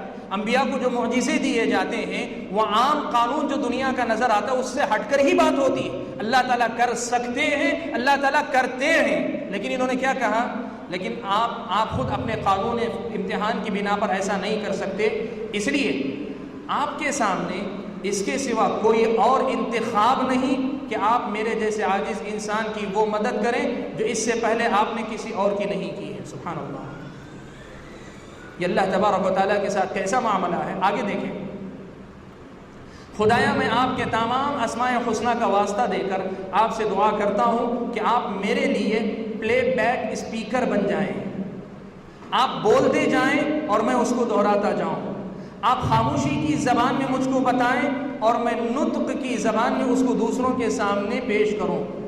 خدایا اگر میں اس موقع پر نہ بولوں تو یہ میرے لیے فرار من الزحف یعنی میدان جنگ سے بھاگنے کے ہم معنی ہوگا، اور اگر آپ میری مدد نہ کریں تو اس بات کا اعلان نہ ہو سکے گا جس کا اعلان آپ کی سب سے زیادہ مطلوب چیز ہے۔ خدایا یہ وہ لمحہ ہے جب کہ نہ میرے لیے کوئی دوسرا انتخاب ہے نہ آپ کے لیے کوئی دوسرا انتخاب ہے، نعوذ باللہ من ذالک۔ آپ سمجھ رہے ہیں؟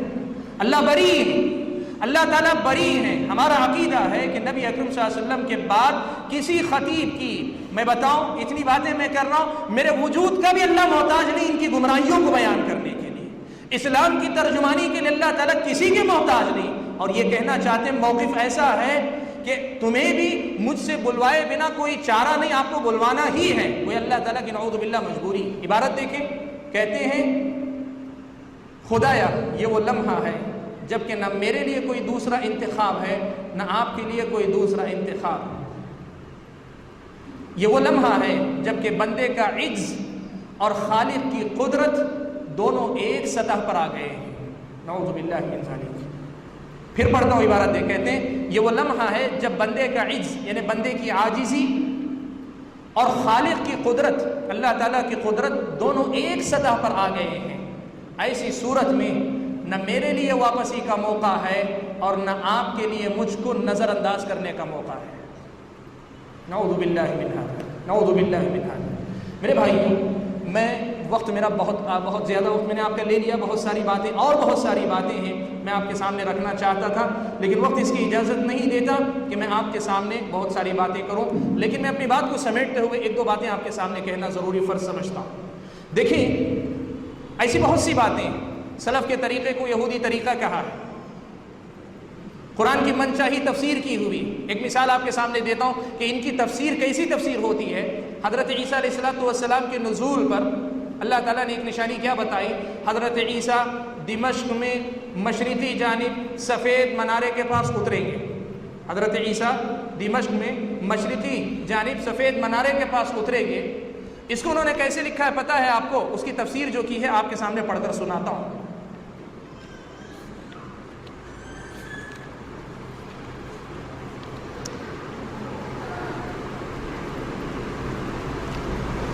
عفواً ذرا سا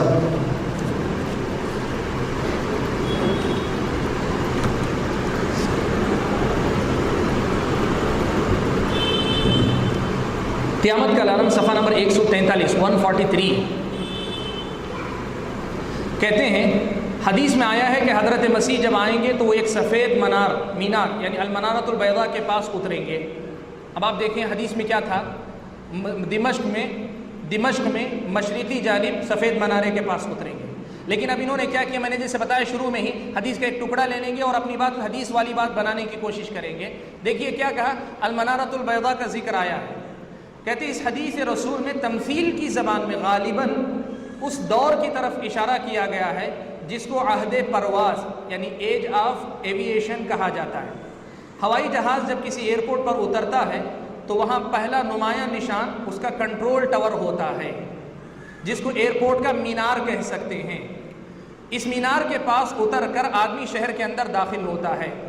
مذکورہ حدیث میں غالباً تمثیل کی زبان میں اسی ظاہرے کو بتایا گیا ہے، یعنی اس اعتبار سے حدیث کا مطلب یہ ہو سکتا ہے کہ حضرت مسیح عہد پرواز یعنی ایج آف ایوییشن میں لوگوں کے درمیان ظاہر ہوں گے۔ سبحان اللہ، من چاہی تفسیر، نہ آگے نہ پیچھے، نہ آگے نہ پیچھے، حدیث جس میں لے رہے ہو اس میں کم از کم یہ لفظ، جس حدیث سے یہ لفظ لیا ہے اسی میں یہ لفظ لکھا ہوا ہے دمشق کے مشرقی کنارے۔ مینار اکھاڑ لیا، دمشق کو چھوڑ دیا، مینار وہاں سے لے لیا حدیث میں سے، دمشق کو چھوڑ دیا، اور مینار کی تفسیر کی کنٹرول ٹاور۔ اور آپ کو بتاؤں اس میں لطیفہ یہ ہوا کہ یہ بات میں نے جب میں نے پڑھی تو اس کے بعد پہلا جو سفر میرا ہو سکا وہ بنگلور ایئرپورٹ سے کہیں جانا تھا مجھے، تو بنگلور سے ایئرپورٹ کی طرف گیا تو میں نے یہ دیکھا، جب یہ گزر رہا تھا ایئرپورٹ پہنچا تو دیکھا جو ٹاور ہوتا ہے وہ سفید ہے ہی نہیں۔ ان کی اپنی تفسیر مان لیں تو ہر ایئرپورٹ کا ٹاور سفید ہی سفید ہونا چاہیے، المنارۃ البیضاء کہا ہے نا، سفید ٹاور جو انہوں نے لفظ استعمال کیا، لیکن وہ سفید ہے ہی نہیں۔ تو میں یہ کہنا چاہتا ہوں کہ من چاہی تفسیر کا ایک انداز ہے، نہ اس میں قرآن کے مفہوم کو سمجھنے کی حقیقی وہ روح ہے جو صحابہ کے پاس تھی، نہ کچھ۔ میں اپنی بات کو سمیٹ کر اس نقطے پہ آیا ہوا تھا کہ حاضرین گرامی، سامعین کرام، یہ ہماری ذمہ داری ہے، یہ ہماری ذمہ داری ہے۔ يحمل هذا العلم من كل خلف عدول ينفون عنه تحریف الغالین وانتحال المبطلین وتاویل الجاہلین۔ علم سے اگر تعلق ہے تو علم کے ساتھ جہاں کھلواڑ ہوتا ہے، جہاں عقائد کے ساتھ کھلواڑ ہوتا ہے، اسے بیان کرنا ہماری ذمہ داری ہے۔ بدقسمتی یہ ہے کہ کسی مجلس میں اتفاقاً ایسا ہی موقع تھا تو ہم نے اس موضوع پر گفتگو کر کے کچھ باتوں پہ روشنی ڈالی، تو کچھ لوگوں نے اس پہ کمنٹس لکھے، تو کمنٹ لکھا کہ یہ وہ لوگ ہیں جو بڑے آدمی پہ اعتراض کر کے بڑا ہونا چاہتے ہیں، بڑے آدمی پر اعتراض کر کے خود بڑے ہونا چاہتے ہیں۔ اللہ گواہ ہے انشاءاللہ کہ ہماری نیت یہ نہیں، ہم اللہ آپ کی خیر خواہ، آپ کے خیر خواہی میں ہم یہ ساری باتیں بتا رہے ہیں۔ کسی پر اعتراض کر کے آدمی بڑا ہو تو اس کے چھوٹے ہونے کی یہی علامت ہے۔ آدمی بڑا ہوتا ہے اپنی خوبیوں سے، دوسرے کی خامیوں سے نہیں۔ آپ 1000 خامیاں دوسرے کی نکال لیں، یہ آپ کے بڑے ہونے کی دلیل نہیں۔ آپ اپنی خوبیاں بتائیں جس سے آپ بڑے ہوتے ہیں۔ ہم یہ مانتے ہیں کہ کسی کی خامیاں گنا کر ہم بڑے نہیں ہوتے۔ ہمارا ماننا یہ ہے کہ آدمی اپنی خوبیوں سے بڑا ہوتا ہے، لہٰذا یہ کہہ کر اپنے سامنے رکاوٹیں پیدا کرنا، لوگوں کو اس سے ہٹانے کی کوشش کرنا کہ یہ اصل میں مشہور شخصیتوں پہ گفتگو کر کے مشہور ہونے کا ایک ٹریڈیشن ہے، یہ فلاں ہے، یہ حقیقت میں لوگوں کو بھٹکانے کا ایک کام ہے۔ اور میں آپ کے سامنے کہنا چاہوں گا، ہم بری ہیں اس الزام سے، لیکن فرض کر لیں بتانے والا اس کی نیت یہی ہے کہ وہ اس پر اعتراض کر کے بڑا ہونا چاہتا ہے۔ فرض کر لیں، مان لے بتانے والا اپنی آخرت تباہ کر رہا ہے، لیکن جو باتیں وہ بتا رہا ہے وہ باتیں اگر واقعی شریعت کی نظر میں غلط ہوں تو کیا بتانے والے کی نیت غلط ہونے کی وجہ سے غلط باتیں صحیح ہو جائیں گی؟ غلط باتیں تو صحیح نہیں ہو سکتی۔ تو ان باتوں کو تو سمجھ کر کم از کم اپنے دین کا مراجعہ کرو، پڑھو قرآن کو، پڑھو سنت کو، احادیث کو۔ اور میں بتاؤں کہ مولانا وحید الدین خان صاحب کی تائید کرنے والوں کی ایک بڑی جماعت وہ ہے جنہوں نے مسئلہ، جتنے مسائل ہیں براہ راست ان کی تحریر میں پڑھے ہیں، جس کی وجہ سے ان کو پتہ نہیں چلتا کہ غلطی کہاں ہوا ہے۔ پہلے اسلامی شریعت میں صحیح عقیدہ کیا ہے یہ پڑھیں، اس کے بعد ان کی تحریریں پڑھیں، آپ کے سامنے خود یہ بات واضح ہو جائے گی کہ ایسی کتنی مثالیں آپ کے سامنے ملیں گی۔ وقت اجازت نہیں دیتا، ورنہ خود ان کتابوں میں مزید بہت ساری تحریریں ہیں، اور ان کے علاوہ بقیہ جو تحریریں ان کی ہیں اس میں بہت ساری باتیں ہیں۔ پیغام ہم یہ دینا چاہتے ہیں کہ مولانا وحید الدین خان ایک مفکر کی حیثیت سے بہت کچھ سوچتے اور لکھتے ہیں، لیکن جو وہ لکھتے ہیں یہ کہنا کہ عین اسلام کی ترجمانی ہے، دین انہوں نے جیسے سمجھا کسی اور نے نہیں سمجھا ہے۔ اس دور میں دعوت و تبلیغ کے لیے ان کے لٹریچر سے ہی کام ہو سکتا ہے، یہ ساری باتیں غلط ہیں، گمراہی کا راستہ ہے۔ اللہ تعالیٰ میری اور آپ سبھی بھائیوں اور بہنوں کی حفاظت فرمائے۔ میں اللہ تعالیٰ سے دعا کرتا ہوں کہ جو کوشش بہت تھوڑی سی میں نے یہاں کی کہ اس حقیقت پر سے پردہ اٹھاؤں، اللہ تبارک و تعالیٰ اس کو سمجھنے سمجھانے کی مجھ کو اور آپ کو توفیق عطا فرمائے۔ اللہ تبارک و تعالیٰ جو بھائی اس میں مبتلا ہیں، اس آزمائش سے دوچار ہیں، اللہ تعالیٰ ان سبھی بھائیوں کو صحیح سمجھ عطا فرمائے۔ کسی شخصیت سے کچھ خیر لینا الگ بات ہے، کسی شخصیت کو اپنا سب کچھ بنا لینا ایک الگ بات ہے۔ نبی کے بعد کوئی نہیں جسے ہم اپنا سب کچھ بنائیں۔